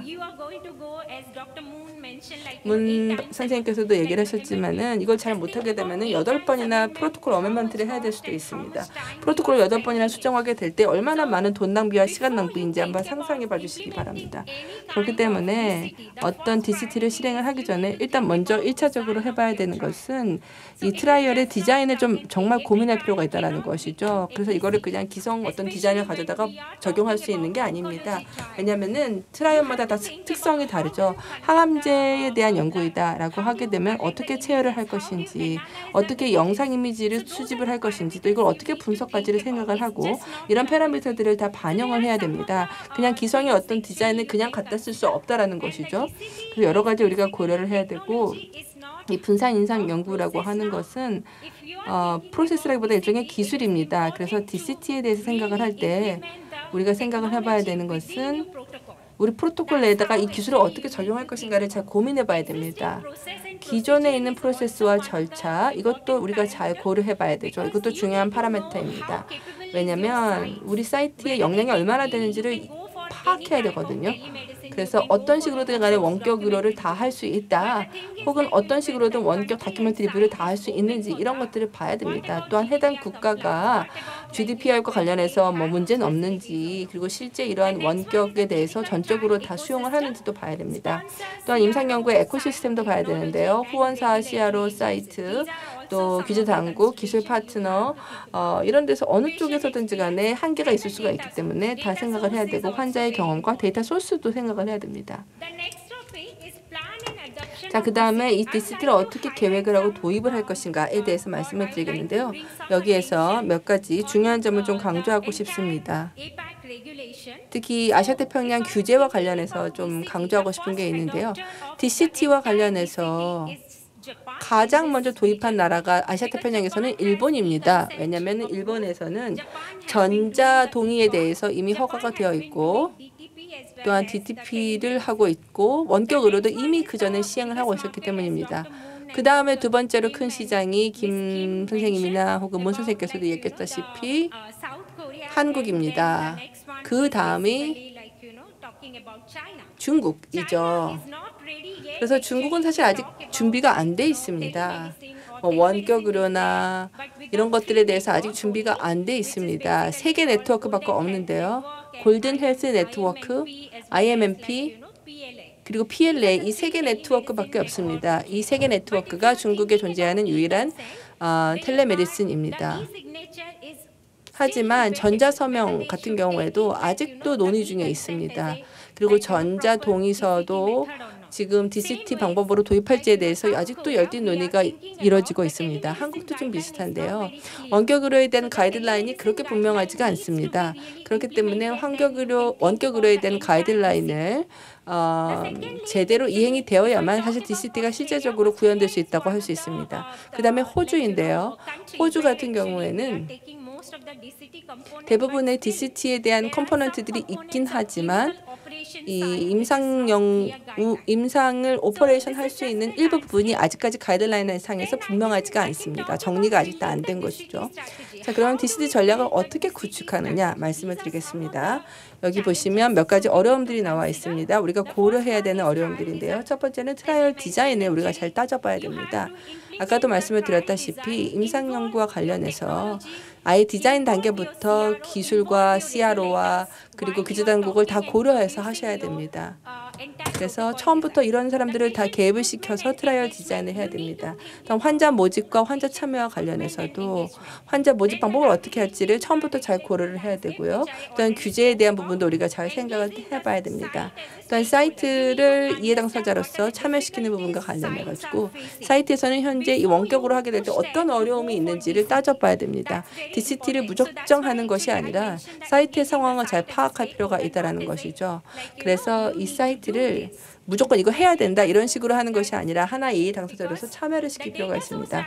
또한 데이터 출처를 다변화하는 것이 중요한데요.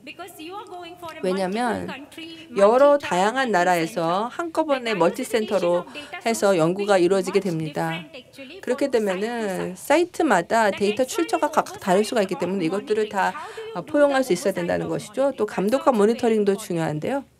어떻게 감독을 할 것인가 잘 생각해 봐야 됩니다. 특히 분산 임상 연구 같은 경우 크게 두 가지가 있는데요. 첫 번째는 임상에 대한 모니터링이고 두 번째는 환자 중심성과 관련된 것입니다.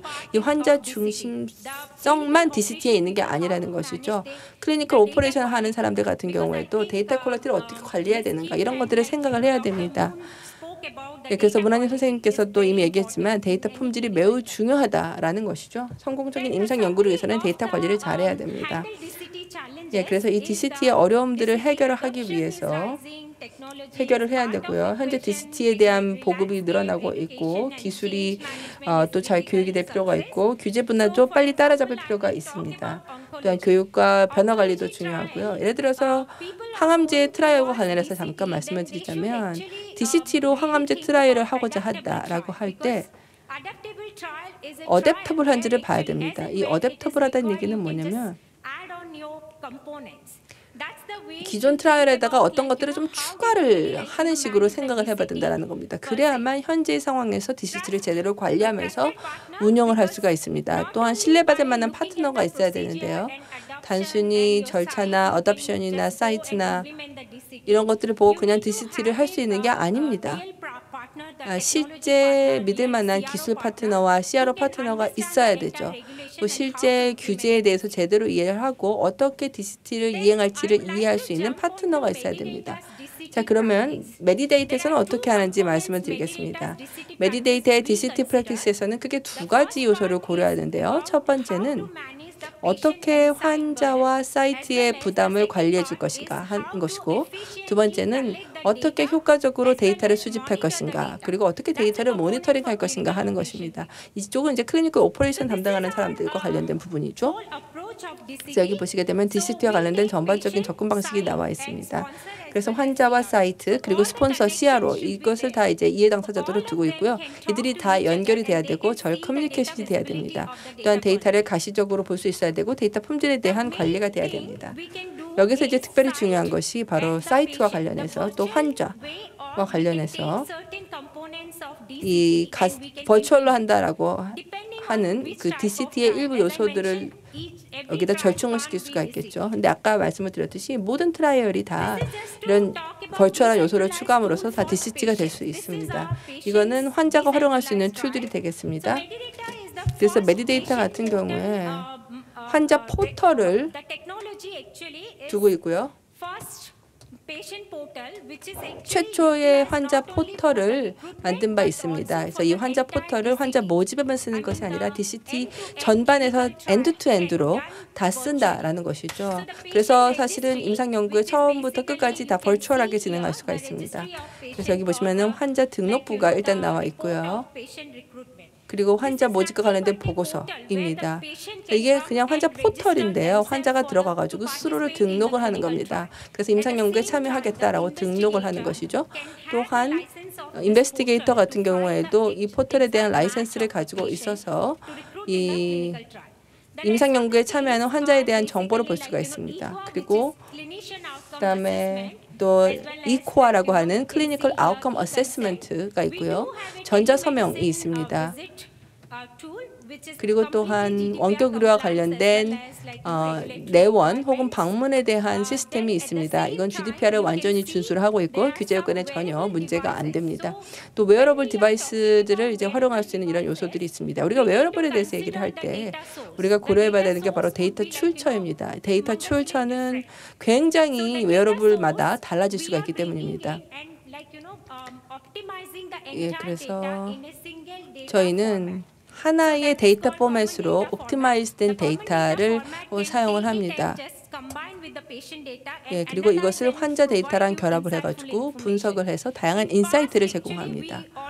과거에는요, 저희가 옵젝티브한 데이터를 많이 수집을 했지만 이 데이터를 어떻게 쓸지를 잘 몰랐습니다. 데이터 포맷이 다 다르기 때문에 데이터를 효과적으로 쓰지 못한 건데요. 그래서 이 문제를 해결하기 위해서 단일화된 데이터 포맷을 사용하는 것입니다. 자, 그 다음에 환자 플랫폼과 관련된 부분입니다. 그래서 처음 환자 동의부터 해서 환자가 이 플랫폼을 쓸 수 있습니다. 동의 프로세스 같은 경우는 사이트에서 직접 동의를 할 수도 있고 리모트하게 동의를 할 수도 있습니다. 그래서 리모트한 동의 같은 경우에는요, 원격으로 전자 서명을 받게 되고 이 동의 프로세스 자체가 다 엔드투엔드로 다 원격으로 진행이 됩니다. 그리고 이코아도 여기서 이제 할 수가 있는데요. 그래서 여기서 환자가 직접 할 수 있는 부분이 있습니다. 그러니까 집에서 IMP 시험약을 그냥 집에서 받는 거죠. 이런 서비스도 가능합니다. 자, 그 다음에 클리니컬 오퍼레이션과 관련해 가지고 클리니컬 오퍼레이션 담당자는 어떤 혜택을 볼 수 있는가 하는 것인데요. 이게 이제 분산 임상 연구이다 보니까 디지털하게 감독이 가능합니다. 일단 저희가 세 가지 방법을 쓰는데요. 첫 번째는 분산, 그리고 익스큐션, 그리고 퀄리티, 이 세 가지가 DCT를 하는 데 있어서 가장 기본적인 요소라고 할 수 있습니다. 예, 그러면은 클리니컬 오퍼레이션에서 우리가 어떻게 하는지를 보시면은요. 일단은 RBQM 방법을 사용을 합니다. 이게 이제 FDA에서 요구하는 것이죠. 즉 전체 클리니컬 트라이얼에 대해서 모니터링하는 방법이 RBQM 외에 다른 건 없습니다. 엄청난 데이터들이 나오기 때문에 이 각각의 데이터를 다 볼 수가 없다라는 거죠. 그렇기 때문에 데이터에 있어서는 RBQM 방식을 따라야 됩니다. 또한 가시화된 분석 혹은 AI 툴을 통해서 이상치를 찾아냅니다. 그리고 이걸 통해서 데이터 퀄리티를 관리를 하고요. DCT를 하게 될 경우에 데이터 품질에 대한 관리를 하게 됩니다. 마지막으로 말씀드릴 게 바로 리모트 모니터링입니다. 즉 코로나 같은 이러한 전염병이 다시 발생을 해서 밖에 나가지 못하게 될 때 모니터링을 원격에서 다 진행을 하는 것이죠. 그래서 이것이 이제 클리니컬 오퍼레이션과 관련된 부분입니다. 여기 보시면 사례가 나와 있는데요. 케이스 스터디입니다. 보시면 저희가 삼상 임상 연구 관련해서 심혈과 관련된 것이었는데요. DCT로 진행을 했었습니다. 5만 명의 환자가 참여를 했고 40개 사이트가 관여를 했었습니다. 그래서 전체 다 DCT로 진행을 했는데요. 그러니까 프로세스 전반을 다 엔드투엔드를 다 버추얼하게 진행을 한 겁니다. 여기서 목표는 뭐였냐면은 환자 모집을 더 빨리 하고자 했었고 또한 옵젝티브한 데이터 퀄리티를 우수하게 유지하고 싶어 했고 또한 환자 모집을 빠르게 하기 위해서 이 DCT를 적용을 한 것이었습니다. 그래서 전자서명, 전자동의, 또 이코아 그리고 또한 일렉트로닉 데이터 캡처 시스템 그리고 원격 의료 이런 것들을 다 적용을 해서 임상 연구를 진행을 한 것인데요. 보시게 되면은 65만 명의 환자에 대해서 매칭이 되었고 그 중에서 15만 명의 환자들에 대해서 모집을 했습니다. 그리고 오브젝티브 데이터와 관련해서 보시게 되면 이 플랫폼을 사용을 하게 되면서 임상 연구에 있어서의 환자 모집이 크게 개선이 되었고 또한 데이터 퀄리티도 훨씬 더 좋아지게 되었습니다. 40개 사이트가 관여를 한다라고 말씀을 드렸는데 이 모든 것들을 다 원격으로 진행하면서도 데이터 퀄리티를 우수하게 유지한 겁니다. 마지막으로 말씀을 드리고 싶은 것은 결국 데이터 캡처에서 중요한 것은 환자가 중심이 돼야 된다라는 겁니다. 사실 환자 중심이라고 하는 것은 DCT의 중요한 원칙이죠. 그리고 사이트에서의 경험을 크게 바꿔가지고 환자에게 부담을 주지 않는 게 목표입니다. 뿐만 아니라 DCT 전략과 관련해서 규제적인 부분에서도 변화가 있어야 됩니다. 우리가 이제 다양한 나라에서 임상 연구를 하는데 그때마다 전략이 달라져야 되는 것이고 또한 그 규제 환경에 맞춰서 전략이 이루어져야 됩니다. 또 환자 경험이 굉장히 중요한데요. 환자가 임상 연구의 중심이 돼야 되기 때문입니다. 그래서 전체 트라이얼을 설계를 하실 때 환자 경험에 따라서 설계를 하실 필요가 있습니다. 또한 감독이나 이런 것들도 굉장히 중요하고요. 그래서 우리가 DCT에 대해서 얘기를 할 때 사이트와 환자에 대해서만 얘기를 하지만 또 우리가 생각해야 되는 것이 바로 클리니컬 오퍼레이션 감독 그리고 스폰서의 측면에 있어도 생각을 해봐야 됩니다. 예, 그래서 보다 더 폭넓은 접근 방식, 보다 더 근본적인 원칙을 클리니컬 오퍼레이션 관련해서 또 환자 관련해서 우리가 세울 필요가 있다라는 말씀을 드리면서 발표를 마치도록 하겠습니다. 다시 한번 초청해 주셔서 감사를 드리고요. 이번 행사에 함께하게 되어서 영광이었습니다. 감사합니다. 예, 감사합니다. 수고하셨습니다. 훌륭한 발표를 통해서 저희의 성장 부분에 대해서 말씀을 잘 들을 수가 있었고요. 이후에 클리니컬 트라이얼 레귤레이션을 볼 수가 있었습니다. 마지막 주제를 읽게 주실 발표자인데요. 영국과 EU에서의 코로나 이후의 변화에 대해서 말씀을 해주시겠습니다. 해리 발랑가님을 모시겠는데요. 바이올로지스트로서 인증된 분이시고요. 오랜 기간 동안에 CMC에서 활동을 하시기도 하셨습니다. 그리고 또한 기타 여러 다양한 전문성을 갖고 계시기도 합니다. 유럽 시장에 대한 품질 관리 등 하셨고요. 또 큐피로스 일하고 계시고요. 영국에서 지금 현재 재직 중이십니다. 해리 발랑가 박사님의 발표를 듣도록 하겠습니다. 부탁드립니다. 안녕하십니까? 환영합니다. 제 이름은 해리 발랑가입니다. 저는 품질 관련 이사로서 더모 피셔 사이언티픽에서 중동아시아 지역을 위한 임상시험 부서를 맡고 있습니다. 오늘 발표에서 제가 말씀드리고자 하는 내용은 최근 임상시험 규정의 변화에 대한 것과 임상시험 규정의 과거 역사와 이행에 관한 것입니다. 다음으로 유효기간이라는 용어가 어떻게 변화되어 있는지를 살펴보겠습니다. 그리고 영국과 기타 국가의 접근 방식을 한번 살펴보고 또한 코로나로 인한 영향 그리고 새로운 접근 방식이 코로나와 어떻게 연관되었는지 그 내용을 말씀드리겠습니다. 또 화상심사와 QP, Qualified Person의 역할을 말씀을 드리면서 간략하게 분산화된 임상시험을 한번 살펴보고 마지막으로 요약 정리를 해드리겠습니다. 임상시험 규정에 관해서는 최근에 유럽 전역에서 임상시험의 신청을 단순화하겠다는 의도가 분명해지고 있습니다. 과거에는 국가별로 따로 법제의 변화에 따랐었죠. 그렇지만 이제는 지침으로 변하고 규정의 조화, 즉 통일성을 높인다는 것입니다. 규제를 하는 이유는 특히 각 EU 회원국들이 EU 회원국의 법을 직접 편입하여야 했기 때문에 이렇게 변화하는 것인데요. 과거에 있었던 상당수의 문제들은 관료주의로 인해서 각국이 마음대로 규칙을 변경하고 추가하면서 지침을 이행하고자 했었습니다. 이런 변경으로 인해서 임상시험이 어떻게 EU에서 법제화되고 이행되는 방법이 있는지를 재구성하고 있습니다. 오랫동안 기다려왔던 것인데요. 법안에 통과됐던 것이 10년 전이었기 때문이죠. 이렇게 지연되었던 이유는 주로 전자포탈에 대한 준비도가 문제가 있었고 또 CTIS라는 포탈 때문이었습니다. 중요한 것은 이러한 변화를 여러분이 이해하고 잘 이행을 하기 위한 전략을 아셔야 한다는 것입니다. 이행 기간은 3년인데요. 신청 자격 요건은 이 슬라이드에 잘 나타나 있습니다. 규정의 효력은 2022년 1월 31일자로 발생했습니다. 이것이 임상시험의 법적 근거가 되는 것입니다. 즉 지침에서 법규로 넘어가는 것이죠. 중요한 것은 그 12개월 동안 아직 그 기간이죠. 의뢰자가 스폰서가 과거 법규 임상시험 지침에 따르거나 혹은 신규 임상시험 규정에 따라서 제출을 할 수 있다라는 것입니다. 준법에 관해서는 조금 더 복잡합니다. 향후 3년 동안 즉 2025년 1월 31일까지는 컴플라이언스가 과거 법규에 따르거나 혹은 신규 법규에 따라서 모두 적용될 수가 있습니다.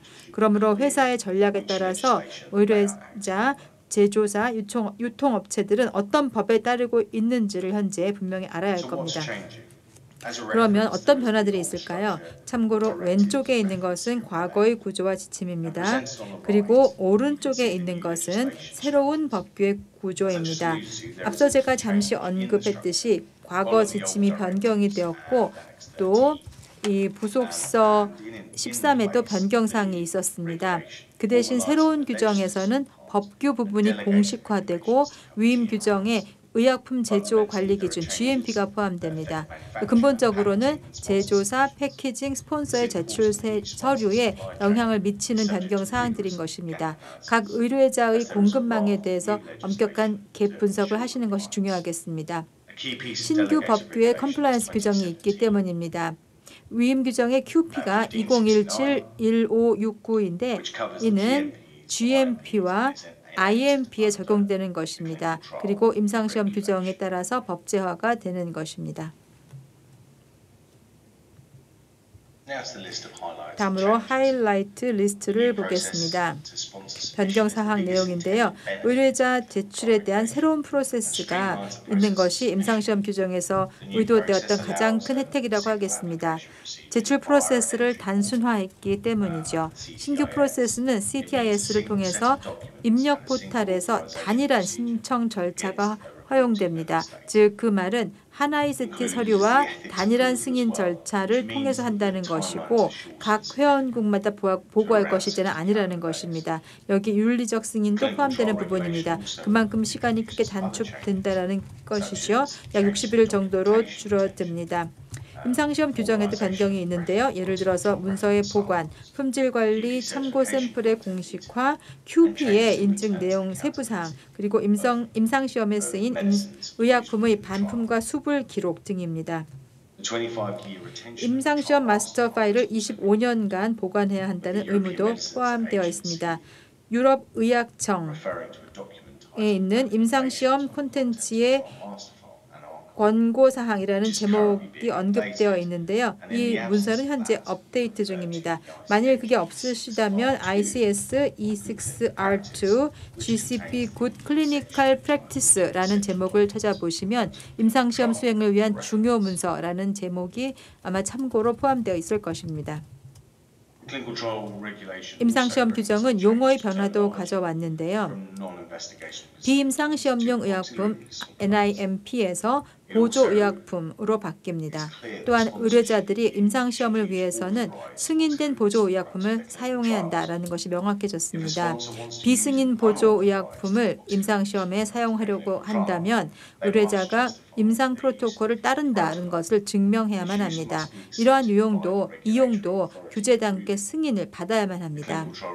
임상시험 규정에 따르면 비용 때문에 비승인 보조의약품을 사용하겠다라고 하는 것은 인정되지 않습니다.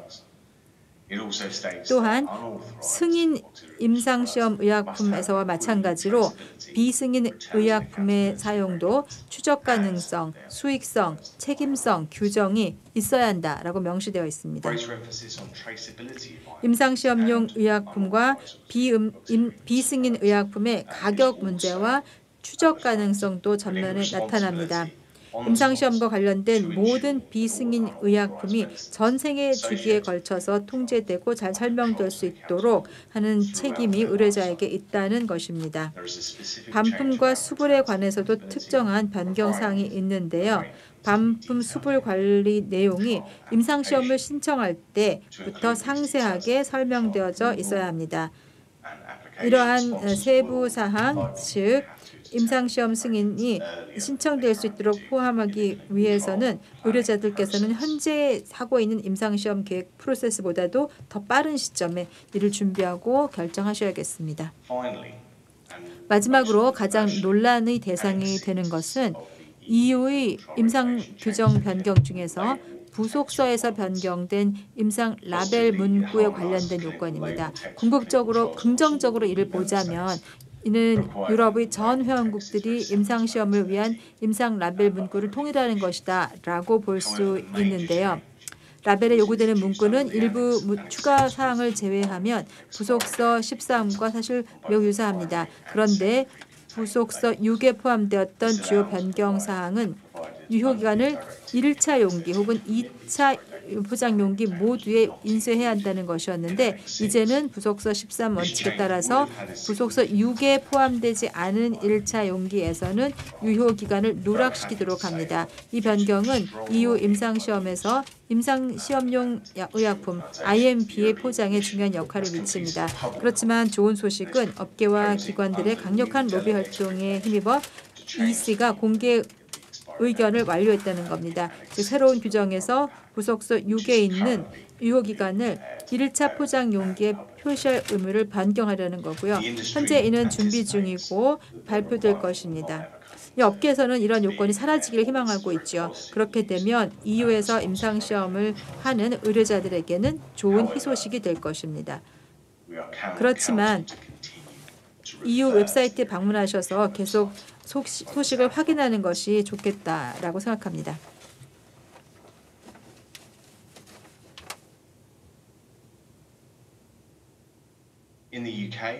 영국에서는 의약품 규제청 MHRA가 영국은 임상시험 규정을 따르지 않겠다라는 것을 시사하였습니다. 현재 임상 법안에 제한된 많은 변경 사항이 협의되고 있는데요. 영국이 유럽을 떠났기 때문에 더 이상 과거와 같은 법적 제도를 따르지는 않겠죠. 따라서 영국에서는 원활한 임상시험 진행을 위해서 공공협의와 산업협의 자문이 발표되었습니다. 여기에 포함되는 것이 규제 승인의 윤리적 준수를 한다는 것이 포함되고 임상시험 승인의 속도를 높이자라는 것입니다. 더 중요한 것으로 1차 제품의 유효기간이라는 임상시험 관련 규정은 적용하지 않겠다라는 점입니다. 이제 코로나 대응에 대해서 말씀드리겠습니다. 코로나는 업계를 크게 변화시켰습니다. 변화된 것들 중에서 가장 커다란 것은 인스펙션, QP 감사 등이 보다 더 온라인으로 전환되고 있다는 사실입니다. 또한 변화된 것은 분산형 임상시험과 임상시험 의약품의 신속 승인 등입니다. 원격 인스펙션은 코로나 기간 동안에 여러 컨트롤 활동을 유지하는 데는 효과적이었지만 그렇다고 해서 현장 인스펙션을 완전히 대체할 수 있는 것은 아닙니다. 그럼에도 불구하고 원격 접근 방식은 규제 당국을 위한 보완적인 수단으로 중요해질 수 있습니다. 국제연대 및 유럽의 의약품 규정의 워킹그룹이 검토를 시행해 본 바가 있는데요. 그 보고서에 따르면 원격 감독 접근 방식이 코로나 상황에서도 검토된 바가 있다고 합니다. 그리고 인스펙터들은 조사의 필요성에 대해서 평가를 했었고 코로나 기간 동안에 각각 사례별로 규제 감독 접근 방식을 그때 결정하였습니다. 결론적으로 나온 것은 원격 평가는 규제 준수 활동에 적합하지 않다라는 것입니다. 인스펙터들은 현장 방문을 할 수 있는 상황이 나아지기까지 기간을 연기하든지 혹은 하이브리드 방식을 사용해서 심사를 완료하기도 하였습니다. 하이브리드 접근 방식이 앞으로도 미래지향적인 인스펙션으로 계속 이용될 수는 있을 것으로 보입니다. 이는 전 세계 다양한 조사 당국이 발표한 것과도 같은 내용입니다. 특히 지금같이 출장 여건이 계속 좋지 않은 아시아 태평양 지역의 제조사들에게는 아마 적용될 만한 사항일 것입니다. QP들은 코로나 상황에서 정말 많은 어려움을 겪었는데요. QP들은 EU가 발행하는 최종적인 인증서를 제공할 뿐만이 아니라 공급망을 위한 책임을 져야 할 환경에 처했습니다. 또한 항상 직접 감독을 할 수 있는 것도 아닙니다. 많은 QP들은 지속적인 리스크 평가, 원격 인스펙션, 그리고 또 평소에는 검토하지도 않았을 보조 증거에 의존해서 코로나 시기를 보냈습니다.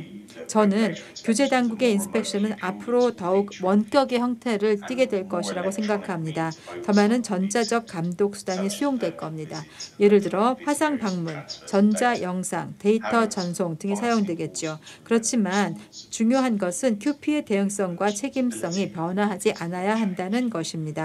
따라서 모든 요구에 대해서 의뢰자들은 QP와 긴밀히 협조하며 대응하셔야 할 것입니다. 분산화된 임상시험의 필요성은 코로나 기간 동안에 매우 커졌습니다. 분산형 임상시험이라고 해서 기관이나 연구 책임자가 즉 PI가 필요 없다라는 의미는 아닙니다. 디지털 기술을 활용하여 고객을 원격으로 치료하고 또 하이브리드형 모델을 통해서 직접 방문은 최소화한다는 임상 연구 접근 방식인 것입니다. 분산형 임상을 위한 역량을 제한하는 요소들로서는 예를 들어서 우리의 규제 가이던스, 국가별 기존 헬스케어 인프라, 그리고 이를 받아들이는 각국의 문화, 그리고 전통적인 임상설계 인프라 없이도 운용을 할 수 있는 임상시험의 역량 등이 있겠습니다. 분산형 임상시험에 보다 적극적인 규제 당국을 가진 유럽 국가들은 적극적인 R&D 커뮤니티가 이미 존재하는 곳들입니다. 따라서 예를 들어 덴마크와 같은 국가들은 분산화에 대해서 긍정적인 시각을 가지고 있습니다. 영국과 네덜란드 그리고 폴란드의 규제 기관들은 보다 더 혁신적입니다. 이들의 접근 방식도 역시 분산형 임상시험에 더 수용적입니다. 스위스의 규제 당국과 윤리위원회는 탈집중형, 즉 분산형 임상시험과 그 채택에 대한 입장서를 지난해에 낸 바 있습니다. 흥미로운 점은 하이브리드형 분산 임상시험에 관한 접근 방식 그리고 분산 환경에서 GCP 임상시험 관리 기준에 대한 접근 등입니다. 여기에다가 디지털형 모집과 분산 환경에서의 데이터 취급 등이 포함되겠습니다. 수많은 논문과 기사들이 이 실용성에 대해서 가이던스를 제기한 바 있습니다. 예를 들어서 디지털 기술, 전자동의, 원격 의료, 웨어러블 장치, 전자 임상 결과 평가 및 전자 건강 기록 EHR 등입니다. 이들은 의료자들이 분산 환경에서 이러한 것들을 지원할 수 있기를 요구하고 있습니다. 국가별로 보면 스위스와 영국과 덴마크에서도 분산형 접근 방식의 임상시험 비율이 가장 크게 증가했습니다. 임상시험 규제는 유럽 국가들 간의 규제 입장을 조화시키는 데에도 도움이 될 것입니다. 아마도 분산화에 관한 개정안이 마련될 것 같은데요. 국가별로보다는 아마 영내 차원에서 채택될 가능성이 더 크다고 봅니다. 좀 더 멀리 떨어져 있지만 EMEA 즉 아시아 중동 지역과 남아프리카 공화국 등에서는 최근 분산형 임상시험이 실제로 급증을 했습니다. 주로 코로나 기간 동안인데 호흡기 질환 임상시험이었고 크게 늘어났습니다. 또는 시뮬레이션 제어 설계일 수도 있습니다. 분산형이 된 이유는 환자들이 이 지역에서는 멀리 떨어져서 지리적으로 흩어져 있기 때문일 수도 있습니다. 반면 아시아에서 중국은 단일 국가 임상시험이 분산형을 포함할 가능성이 가장 적습니다. 단일 국가 시험이 1%, 즉 100분의 1 정도입니다. 그렇지만 아태 국가에서는 분산형 임상시험의 채택이 증가하고 있고요. 그런데 문화적인 변화가 좀 필요합니다. 아태 지역의 환자들이 더 의사를 직접 만나고 싶어하는 경향이 있기 때문입니다. 그래서 접촉이 좀 적은 방식의 신규 임상시험 설계를 수용해야 할 필요가 있을 것입니다. 한 국가에서 효과적인 분산화 접근 방식이 있다고 해서 다른 국가에서도 적용이 가능하다라는 것은 아닙니다. 그럼에도 불구하고 분산형 임상시험은 필요합니다. 환자와 임상시험 설계가 적절하다라고 받아들이기 때문입니다. 인프라 및 규제 지침이 이러한 지원을 제공하고 결정적으로 의뢰인이 새로운 방식으로 임상시험을 사용할 수 있습니다. 이 개념은 이미 입증된 것이고 유럽과 전 세계 많은 국가에서 늘어나고 있는 것으로 보입니다. 이제 요약을 하겠습니다. 임상시험 규정의 향후 변경 내용과 변경 일자를 확인하시고 이해하시는 것이 중요합니다. QP와 규제 전문가와 긴밀히 협조하시는 것도 역시 중요합니다. 임상시험 규제에서 분석 수행을 하시고 규정 및 지침과 연계해서 공급망 전체 중에 우리가 어디에 있는지 또 어디에서 조치를 취해야 하는지 아셔야 됩니다. 기존 SOP를 검토하시고요. 새 규정을 준수하는 SOP에 대해서 꼭 업데이트하시기 바랍니다. 2023년 1월 31일 이전에 제출 계획된 신규 임상시험은 계속 평가를 하시기 바랍니다. 규정 또는 지침에 따라서 제출되는지 확인하시고요. 기존 EU 임상시험을 평가해서 지침에서 규정으로 변경될지 여부와 그 시기를 결정하십시오. 규정으로 제출되거나 전환된 임상시험의 경우에는 요건 및 규정, 그리고 특히 라벨링 요건, 변경 여부, 그리고 그 시기에 대해서 계획을 지금 시작하셔야겠습니다. 또한 반품 및 수불 제도, 그리고 보조의약품의 소싱도 계획해 나가시기 바랍니다. QP 역할은 생각보다 더 큽니다. QP가 공급망의 제조와 테스트법 그리고 기술을 이해하는 것은 너무나 중요하고 필수적입니다. 이들이 적용되는 법안에 대해서 적절하게 감독하기 때문이고요. QP 선언이라는 것에 따르면 각 QP에 대한 감사 정보가 필요합니다. 그리고 이러한 부분에서 EU에서 QP가 공급망 내의 변화를 정확히 파악하는 것이 역시 중요하겠습니다. 따라서 화상 인스펙션 및 QP 감사도 허용될 수 있을 것입니다. 그래서 QP들은 공급망과 사용 가능한 데이터 등에 대해서 숙지를 하셔야 합니다. 지금까지 발표를 경청해 주신 점에 대해 감사 말씀드리며 곧 직접 만나 대화하기 희망합니다. 예, 그러면 10분 동안 Q&A 시간을 시작하도록 하겠습니다. 저희가 시간이 많지는 않지만 아마 마지막 연자가 20분도 안 쓰셨던 것 같기도 하고 그래서 질문을 받도록 하겠습니다. 4명의 스피커 중에 어떤 분들한테라도 좋으니까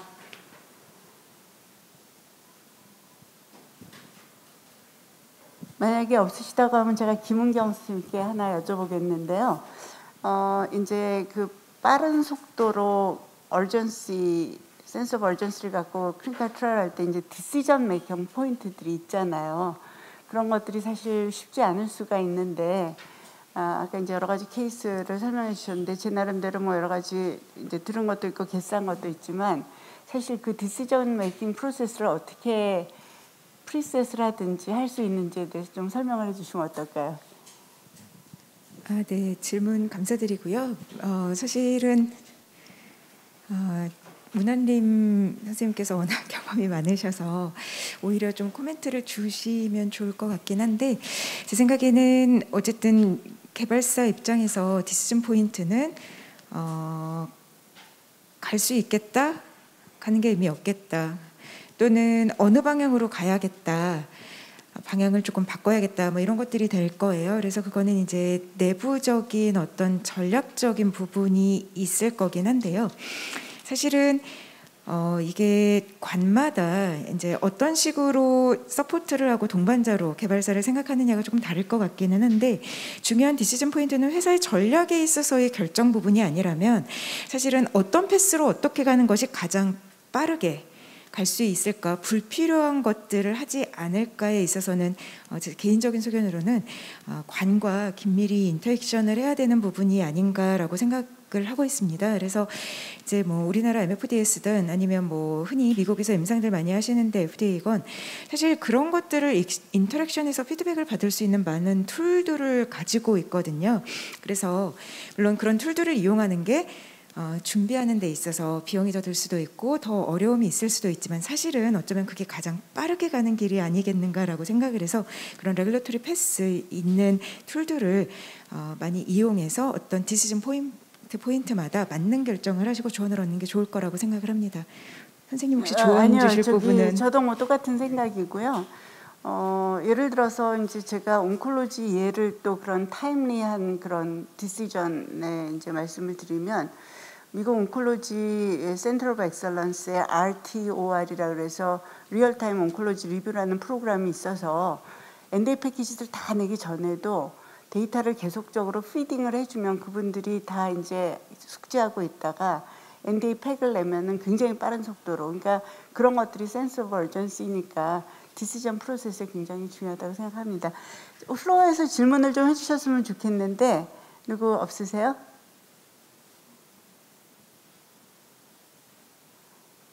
예, 없으시면 제가 김대건 대표님께 한 가지 더 여쭤보려고 하는데 아까 여러 가지 굉장히 재밌는 케이스들 얘기해 주셨는데 예를 들어서 AKT나 PI3 카이네이즈는 이제 메타볼리즘이 문제가 되는 걸 지금은 알고 있죠.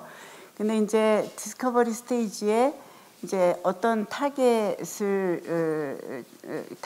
이제 어떤 물질을 만들었는데 그것이 예기치 못한 무슨 문제가 생길 거를 익스펙트할 수 있는, 그러니까 말하자면 오프타겟이든 뭐 하여튼 노멀셀 데미지에 대해서 그런 거를 미리 좀 잘 알 수 있으려면 어떤 노력을 해야 될까요? 굉장히 포괄적인 질문이신데요. 네.